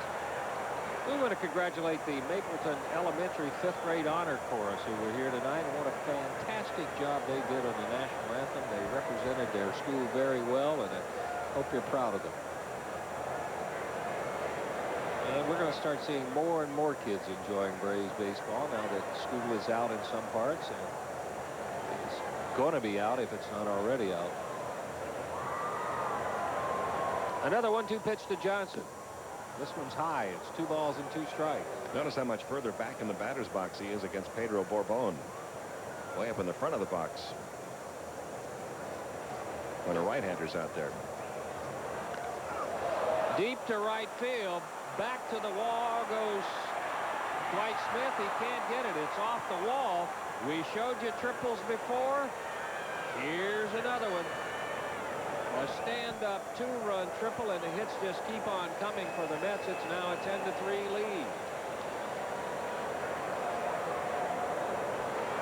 That's the 9th triple of the year for Lance Johnson. Looked like Mel Ott lifting up that front leg. It almost looked like Mel Ott hitting one out of the ballpark here as it hit off the lower part of the wall, and Johnson just never stopped. His 9th triple. RBIs number 21 and 22. It's now 10-3. It's amazing. You watch him, you see a lot of guys when they hit the ball to the wall, they are automatically thinking double. You get the feeling he's thinking triple as soon as he comes out of the batter's box. Here's Vizcaíno. A perfect night, 2 for 2, a walk. He has scored twice. Mike Bielecki starts to crank it up. Everybody in the lineup except Jones and Pettagini have scored a run. Has scored a run. 10-3. Most runs scored against the Braves all year. 2 balls and 1 strike to Vizcaíno.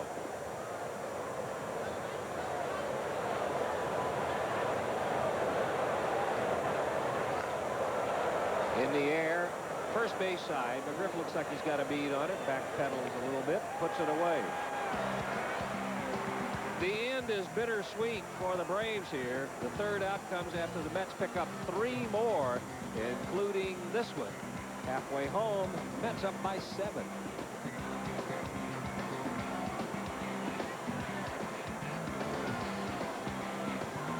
See too many games like this the last couple of years. No, in fact, we were talking over on radio. We're spoiled. I mean, you see something like this, and it happens to everybody, but you're right, it happens to us so seldom.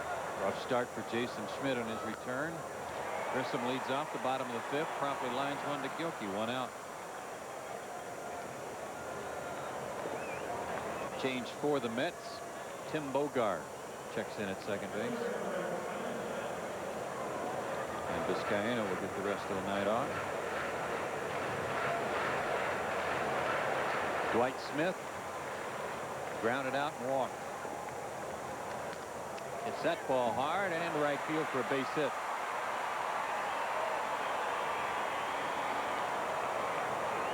Only the 5th hit of the night for Atlanta off of Paul Wilson. He got off to a bit of a rocky start himself, but settled down.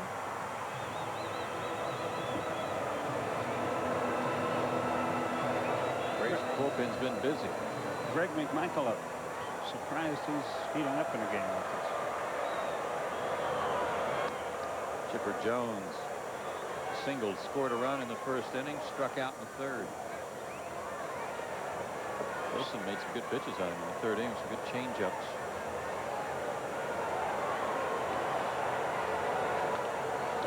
Look out. Oh. Cincinnati trying to win one for the Gorilla tonight to lead 2-0 in the 6th. Marty Brenneman trying to have a little fun over there, and it's like they're trying to blame his fun on the broadcast for their bad start. Gilkey near the line in fair territory, has it. 2 outs. And now they're trying to, apparently, according to a San Francisco newspaper, trying to take the franchise away. How can they accuse her of being cheap? She just bought that toy Gorilla. There's a cash outlay. There you go. Fred McGriff 2 for 2 tonight. He's driven in 2 runs. That's really an unhappy situation. That's such a great ugly. franchise. Just awful. 1-0 to Fred.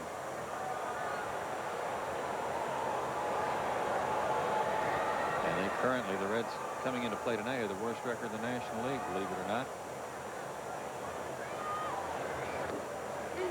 1-1. Maybe we'll get the Elvis likeness and put it in our booth. Give Dave Baker somebody to talk to on How did that start originally? I don't know. I never did ask him. I know Marty had made a comment about maybe the King being in the ballpark, and they started getting a lot of Elvis memorabilia up there. This should do it for the Braves. Half of the 5th inning does. Gilkey makes the catch. No runs, a hit, 1 left. We go to the top of the 6th inning. 10-3 New York.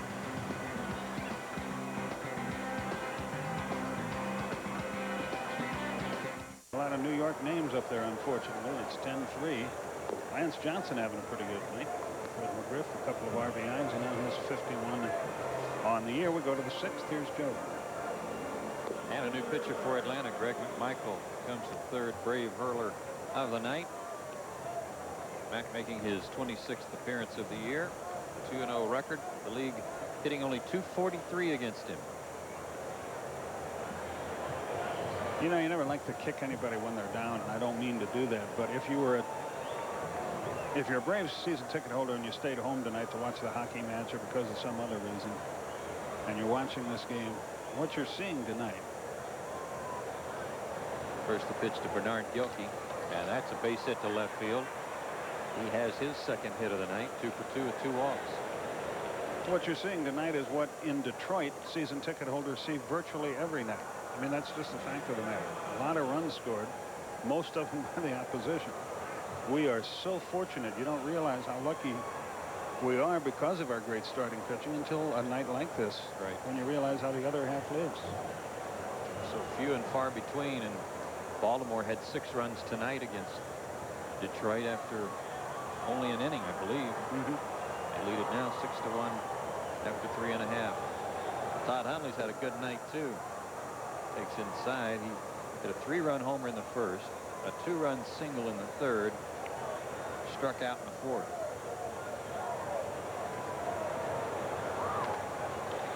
Out of play. He made a little bit of a change in his stance a couple of years ago that from the left side of the plate anyway, really to me made him a dead pull hitter. He moved a little bit closer to the plate, opened his stance up, and makes it pretty obvious he's inviting you to come inside. He's just going to try to turn on everything. It's that one right back through the box. He's got 3 hits. Gilkey stops at 2nd. Todd Hundley continues his good hitting.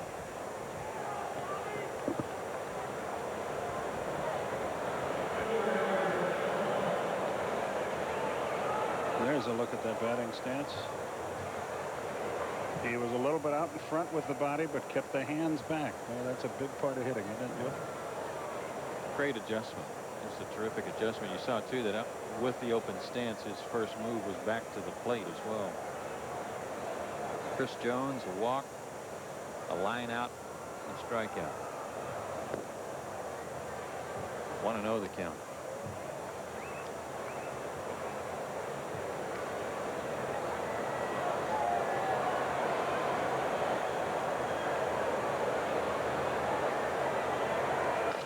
Breaking ball, broken bat, down into the corner. That's going to score at least one. Plesko over to get it. Hundley hustling around third. Covage is going to wave him. And the relay is going to come in, but it's going to be cut off. A 2-run double for Chris Jones. He joins the hit parade. 12-3 New York. The most runs the Braves had allowed this year was 9 coming into this ball game. The most since September 19th last year, also against New York when they gave up 10. You can see he hit that a little bit off the end of the bat, but he hit it in a perfect spot. Braves had him played around in left center. He's had a good series. He had a 2-run homer last night, 2-run double tonight. Bettagini steps in, takes high. We're getting close, Joe, to the old 70s refrain we came up with. If you promised to patronize our sponsors, we give you official permission to walk the dog. 1-1 the count. Mike Bilecki beginning to loosen up again.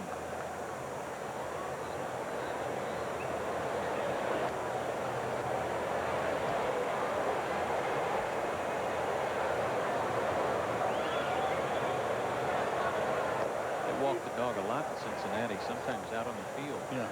Well, that's not going to happen anymore now that they have their stuffed gorilla.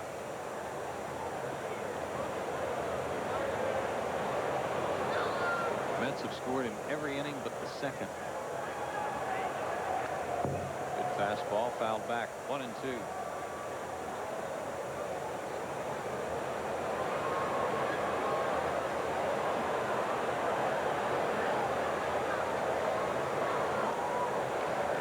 Thing about Jason Schmidt's return tonight is how much pressure he had to have put on himself to try to make sure he didn't let anybody down. Coming back after a month's absence. That's playable for Grissom. Jones stays at second, and there's one out. You know, you go back and you pitch as well as he pitched at Richmond, just waiting to get your turn back here in the big leagues. And yet, while you were gone with the 4-man rotation, guys were pitching great. So naturally, you want to fit in. You want to make sure that you keep the ball rolling. And you know it was hard on him tonight. And he's really a depressed young man at the moment. The Braves are far from giving up on him. Oh, gosh, yeah. He's going to be a good one. Edgardo Alfonso 1 out of 3 tonight. 0-1. Florida beat the Expos 5-0 tonight. We'll have the Delta scoreboard for you shortly and run through all the other scores. I believe that was John Burkett. It was. Fired the shutout. Outside with a fastball. Count even.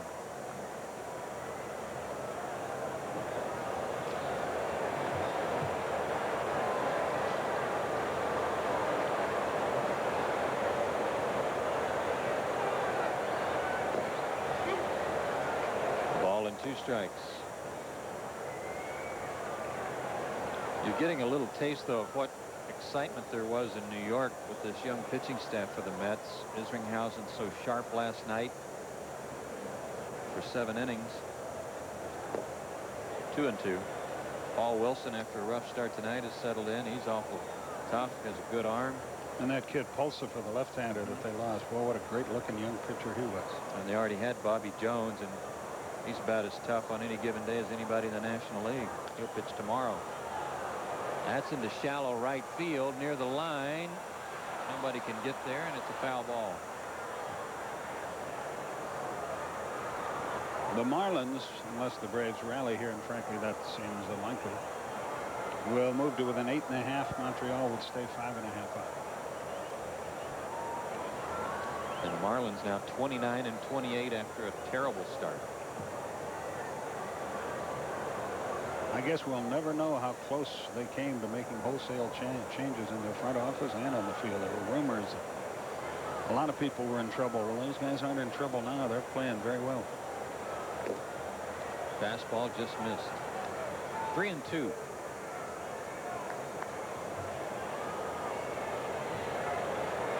Alfonso's base hit his last time up, got his average up near the Mendoza line. He's a 192. Nice stop by Chipper Jones, quickly to his feet. Good play. Boy, did he recover after going to the ground to glove that one. Nice play, 2 out. Yeah, that looked like a run-producing double. This is a good play. Made a better one in Houston last year to save a game and in a bigger spot. This is an outstanding play. He's had a couple of tough chances near the bag tonight. Took a hit away from Alfonso there. Here's Ordonez, who is 1 for 3. He takes a strike. Only Perugini is hitless tonight in their starting lineup. That includes the pitcher.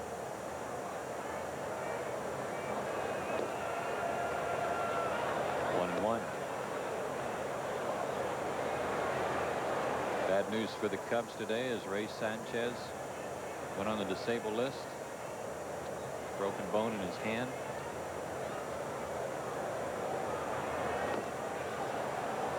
Two and 1 the count.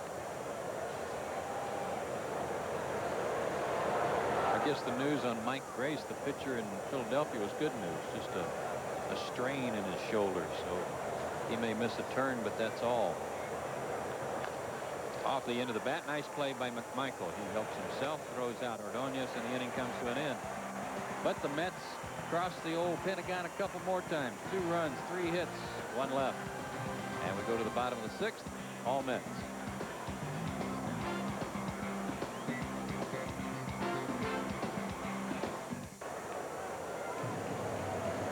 Here's a look at the Olympic cauldron outside the ballpark. What do you think of that? I'm going to have to look at it some more, I think. Yeah, hopefully it'll grow on you. I like that walkway across there. That looks nice. But when they change the stadium, all that'll go bye-bye. Ryan Klesko pops one up. Shallow left field. Long run for Gilkey. Sliding try, but he can't get it.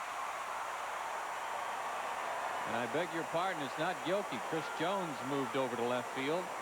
Gilkey came out of the ball game when Everett went into right. And we'll wait to see how they score it. Tough play. How can they score that a hit? Because of the sliding effort, long run. Tyler Houston, the batter, he's going to hit for McMichael. Houston 294 on the year, 3 for 12 as a pinch hitter. And because the Braves are getting beat 12-3, and why not? McGriff last night hit one that almost killed the second baseman. That's called an error. A little inconsistency. Might be 2. Wilson throws it into center field, however, and Klesko's going to wind up at third. Paul Wilson with about the easiest comebacker he's ever had to try and turn a double play, and launched it into center. And look how close Bogart comes here to making the play behind the bag. You could have had a 1-4-6 force at second base, but the ball went off his glove. That's an E1 and a fielder's choice for Houston. He brings Blauser to the plate. Jeff 0 for 2. He hit the ball hard his first time up, but tried to bunt his way aboard his last time up there, and the ball ran up and in on him, and he was halfway trying to bunt, halfway trying to dodge the pitch. Alfonso threw him out. 12-3 New York. We're in the bottom of the 6th.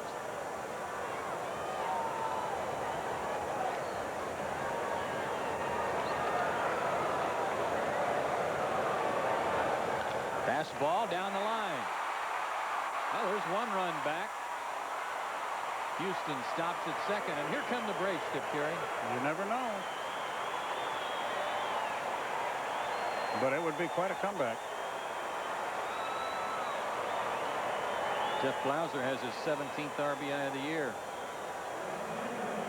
By rights, there should have been 2 out, nobody on when this happens, but the Braves will take the breaks with great thanks. Greg Pavlik out to talk to his pitcher to settle him down. No activity yet in the New York bullpen.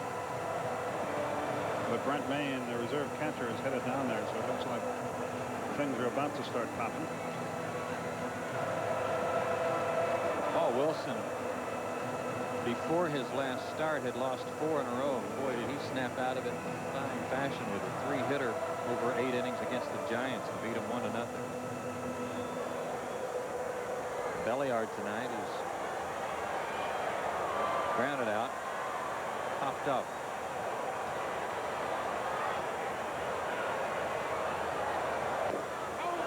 Tried to bunt. Did he go?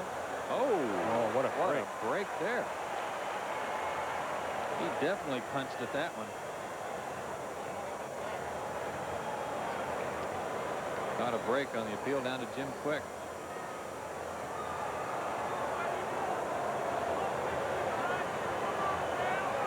Houston at second. Blauser at first. Change up. Hit to right. But Everett had him played perfectly. And he's there for the catch. 1 out. He was playing shallow. Otherwise, that drops for a hit. And here's Eddie Perez, who has batted once tonight and ripped the first pitch he saw, but hit a line drive right to Ordonez at short.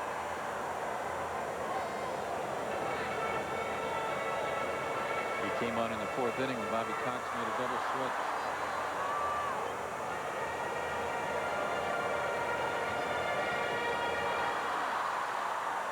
And it looks like Bilecki will work next inning for Atlanta. Fastball gets away from Hundley, but not too far away. Rough night for Richmond. They got shut out in both ends of a doubleheader. 10-0, 3-0 by Pawtucket. Ooh.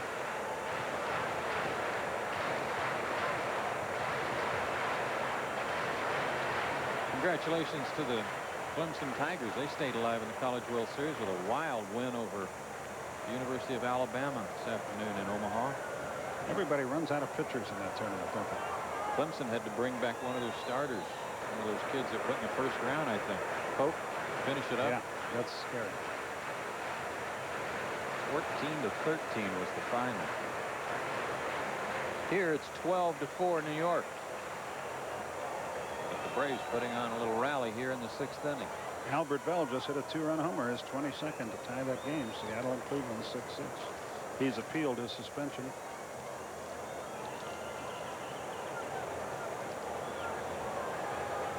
The 1-0 pitch to Perez. Fastball. Back to the backstop. 1-1.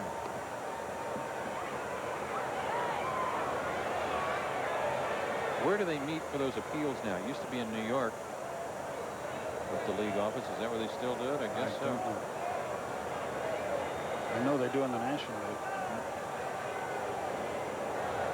1-1 pitch, a breaking ball and a beauty.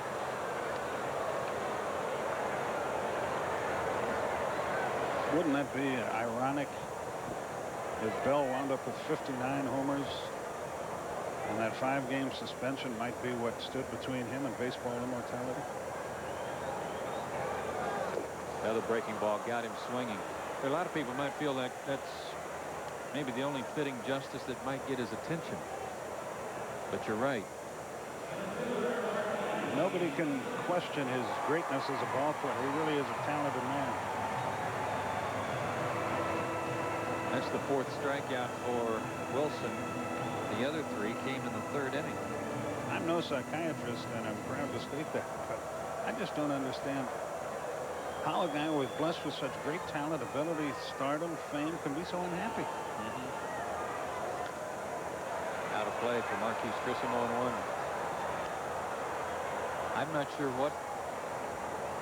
what it is he's trying to prove outside of his baseball greatness, and what it is he wants people to know about him.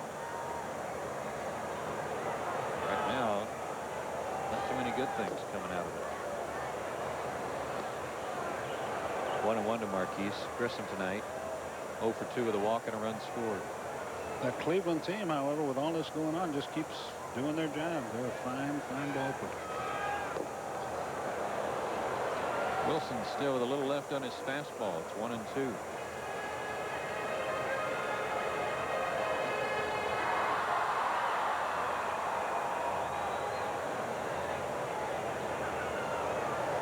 Houston still at second. Blauser still at first. Breaking ball off the end of the bat toward right. Carl Everett with a good jump comes on to make the catch, and the inning comes to an end. Braves get a run back on 2 hits, 2 left. We've completed 6, and the lead down to 8.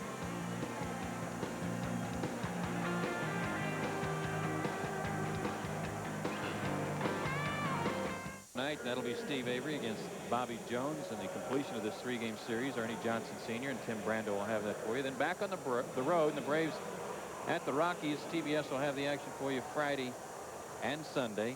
And we've got the matchups for those 3 games. Greg Maddux against Marvin Freeman on Friday. Saturday's game, Tom Glavine against Mike Farmer. Sunday, it'll be John Smoltz against Mark Thompson. New pitcher for the Braves. Danny Batista also takes over in center field. And Mike Bilecki will start the 7th. And here's Skip. Thank you, sir. And Paul Wilson leads it off. Yeah, we start the old road trip in Colorado, don't we? 1 ball, no strikes.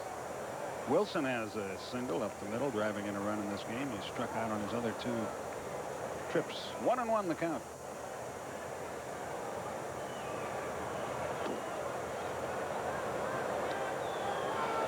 Many of the fans have headed for the new HOV lanes on the highway.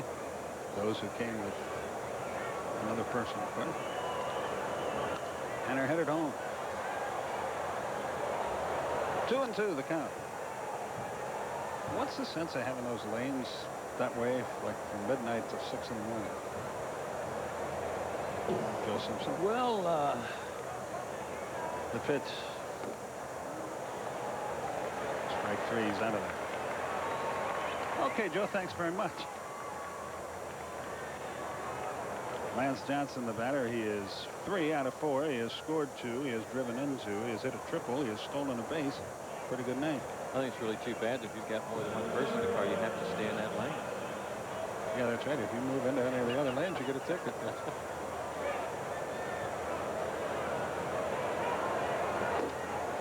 I know a guy, I can't mention his name because I'll get in trouble, but he was stopped by the police the other day. A pitch. Strike call. He was doing 65 in a 55 mile an hour zone. He said, well, I'm not going to be out an hour, so I won't be going 55 miles. The cop said, I haven't heard that one before. Go on. Pop foul back and out of play. I wouldn't plan on being gone that long. That's pretty good. 1-2 the count.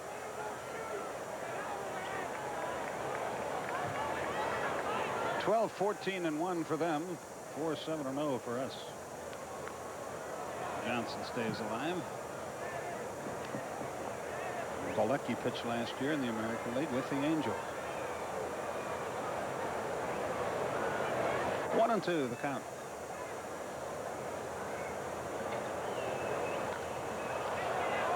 Into short center, Bautista comes on and makes the catch. 2 down. Tim Bogar bats for the first time in the game.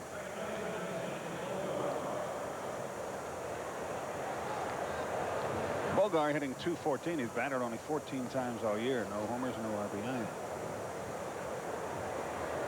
Got a shot of Mark Lemke and Mike Mordecai talking there. I talked to Lemke on a pregame radio interview today about going on the disabled list. 0-1. And in keeping with what Bobby had told you, Skip, about, you know, why should we have to rush to get him back?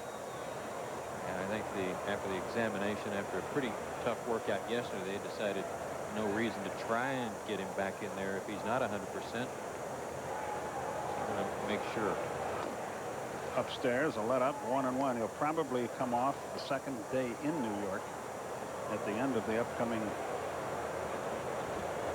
road trip.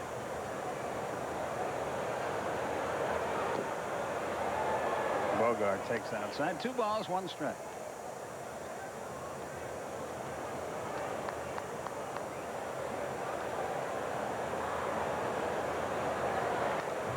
Foul to the screen.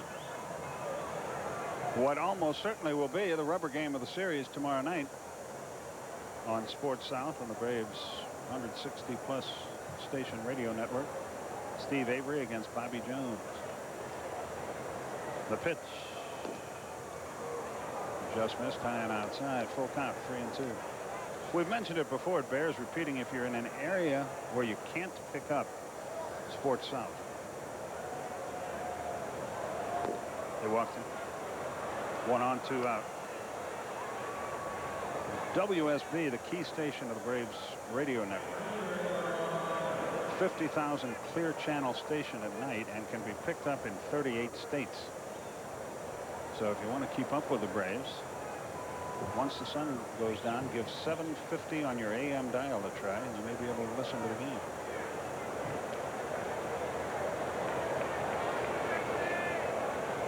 Just watching Carl Everett get ready to hit here. Oh, he jumps all over the place, and he hurt his wrist as he took that swing. It's 0-1. He looked like Fred Astaire or Gene Kelly the way he was dancing around in there to get ready to hit, like he had to touch all the corners in the batter's box and then home plate before he got into his stance.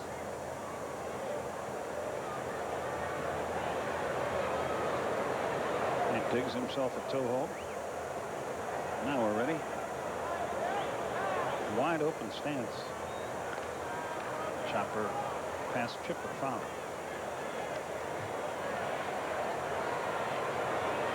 Oh, 0-2 the count.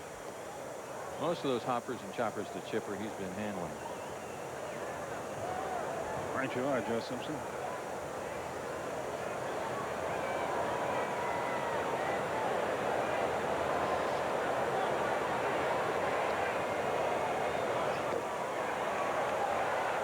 Everett goes down on strikes. Walecki fans 2 in the inning. No hits, no runs, no errors, 1 runner left. Bottom of the 7th with your score. New York 12, Atlanta 4.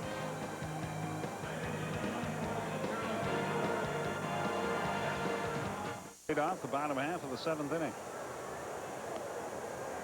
Braves getting hammered tonight, 12-4, as you see. Carmine Cappuccio having a good night, though, for Nashville. Couple of home runs. Nashville leads New Orleans tonight 5-2. Also in the Stanley Cup championship, Florida and Colorado 1-1 second period. Scott Young has scored a goal for Colorado. Don't know who scored for Florida. Bottom of the 7th, Smith, Jones, McGriff.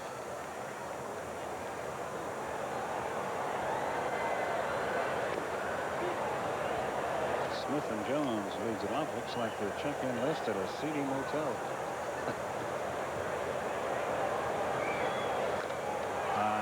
Fly center field, pretty well hit. But Lance Johnson is back there, shy of the track, puts it away, 1 down. So Dwight's 1 for 3. Here's Chipper. He's 1 for 3 with a run scored.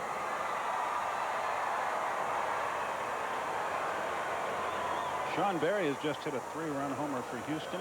Earlier, John Cangelosi hit a 3-run homer. It's all in the 4th off Lance Painter, and it's 10-5 Houston. There's a 6-3 to take care of Chipper. And Fred McGriff, the batter. He doubled home a run in the 1st, later scored, singled home a run in the 3rd, flied to left in the 5th.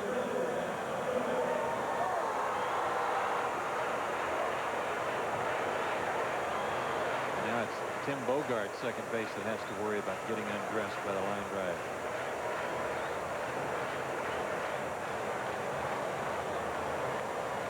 Brad wore out Vizcaíno last night, hit a line drive over his head earlier tonight.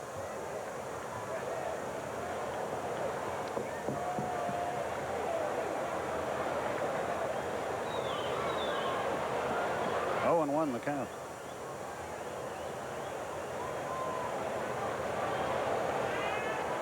Fred now with 51 ribbies on the year under his chin.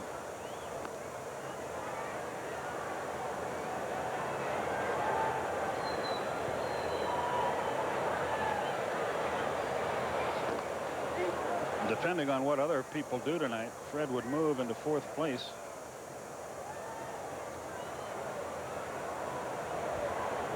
Henry Rodriguez leads the league with 57.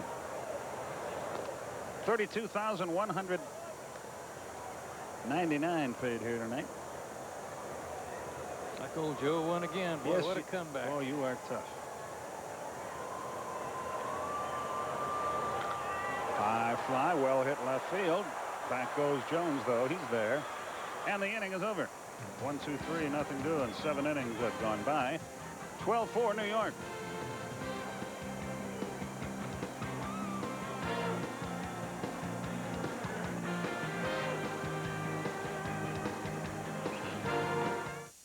When it comes to roping a steer, folks in Grand Junction, Colorado will tell you that Ron Markin can.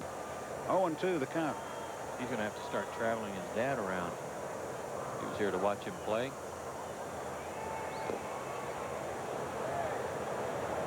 A ball and 2 strikes. You know, they had the big track meet at the Olympics. At the Olympic Stadium a couple of weeks ago, and they had the second event tonight. It's the slow truck race. There they go now. It's a new Olympic event. 1-2 the count. Synchronized trucking. Yeah, exactly. Right back where it came from. Bilecki to first. Hundley's finally out of there. Here's Chris Jones. Jones 1 out of 3 with a walk. It was a 2-run double in the 6th. Everybody in their lineup has had a hit, with the exception of Roberto Petagini, who has driven in a run with an infield out.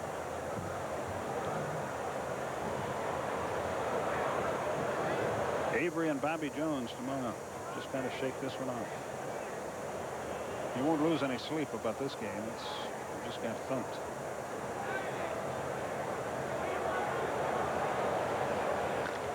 Line, center field, base hit.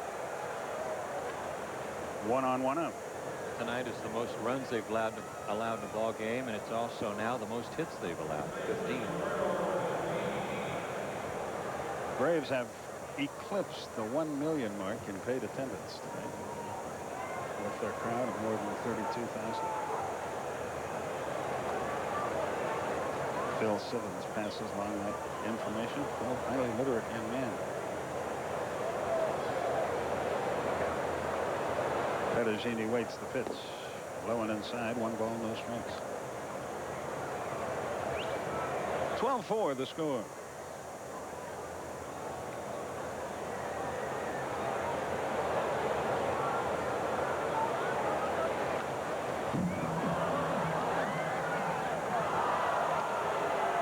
One and 1 the count.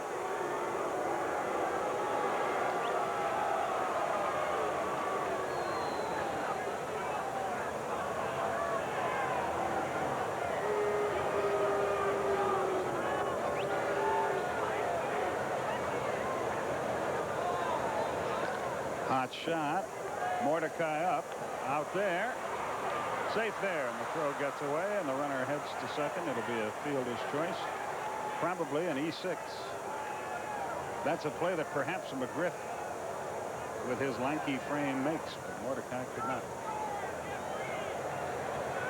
Yeah, tough error for Jeff, too, because he could have just as easily held onto the baseball, gotten the lead runner, and called it quits. But off balance trying to throw back to first. Mordecai's lucky he didn't get his hand stepped on, too. He was trying to brace himself as he was reaching for this ball. And Petagini almost stepped on him. So Blauser's fielding problems continued. He is swinging the bat better.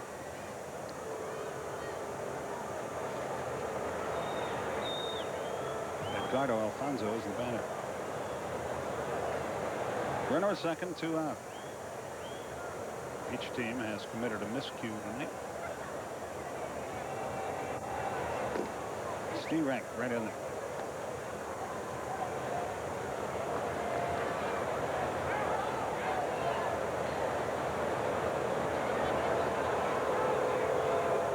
After this 3-game series, we go away again for a week.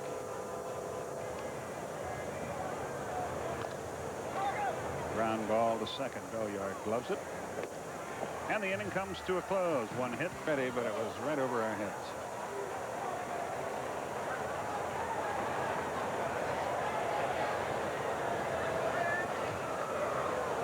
Nice catch by a fan upstairs. Let's look at it again.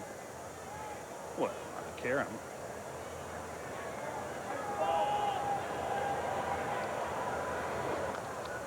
Pop foul, same spot. Catch it for the real this time. Hey, good play. 2-2. Staying here made it all worthwhile. That's right, Joe Simpson. Loyal fans. Thank you again, Skip Carey. Back to you. Thank you, Joe. The pitch. Full count, 3-2. Yeah, it's a good thing we don't have these very often. Oh, the chances for disaster. Scary. They grow by the pitch.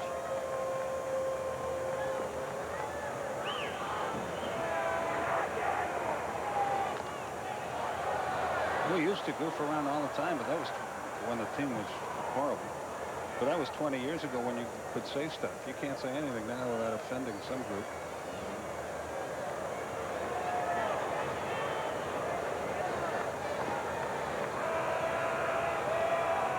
Payoff pitch. Foul back again into the upper deck. There's that same guy. Let this one go. One's enough. Yeah, you'll probably hear from the Pop Foul Catchers Union. Yeah, let's see. We got them tonight. The Olympic synchronized truck event. Oh, boy, Danny. Beat everybody. Oh, injury. We're talking injury. But he got the baseball, and he's a happy camper. If any of you folks work with that gentleman, don't expect him at work in the morning.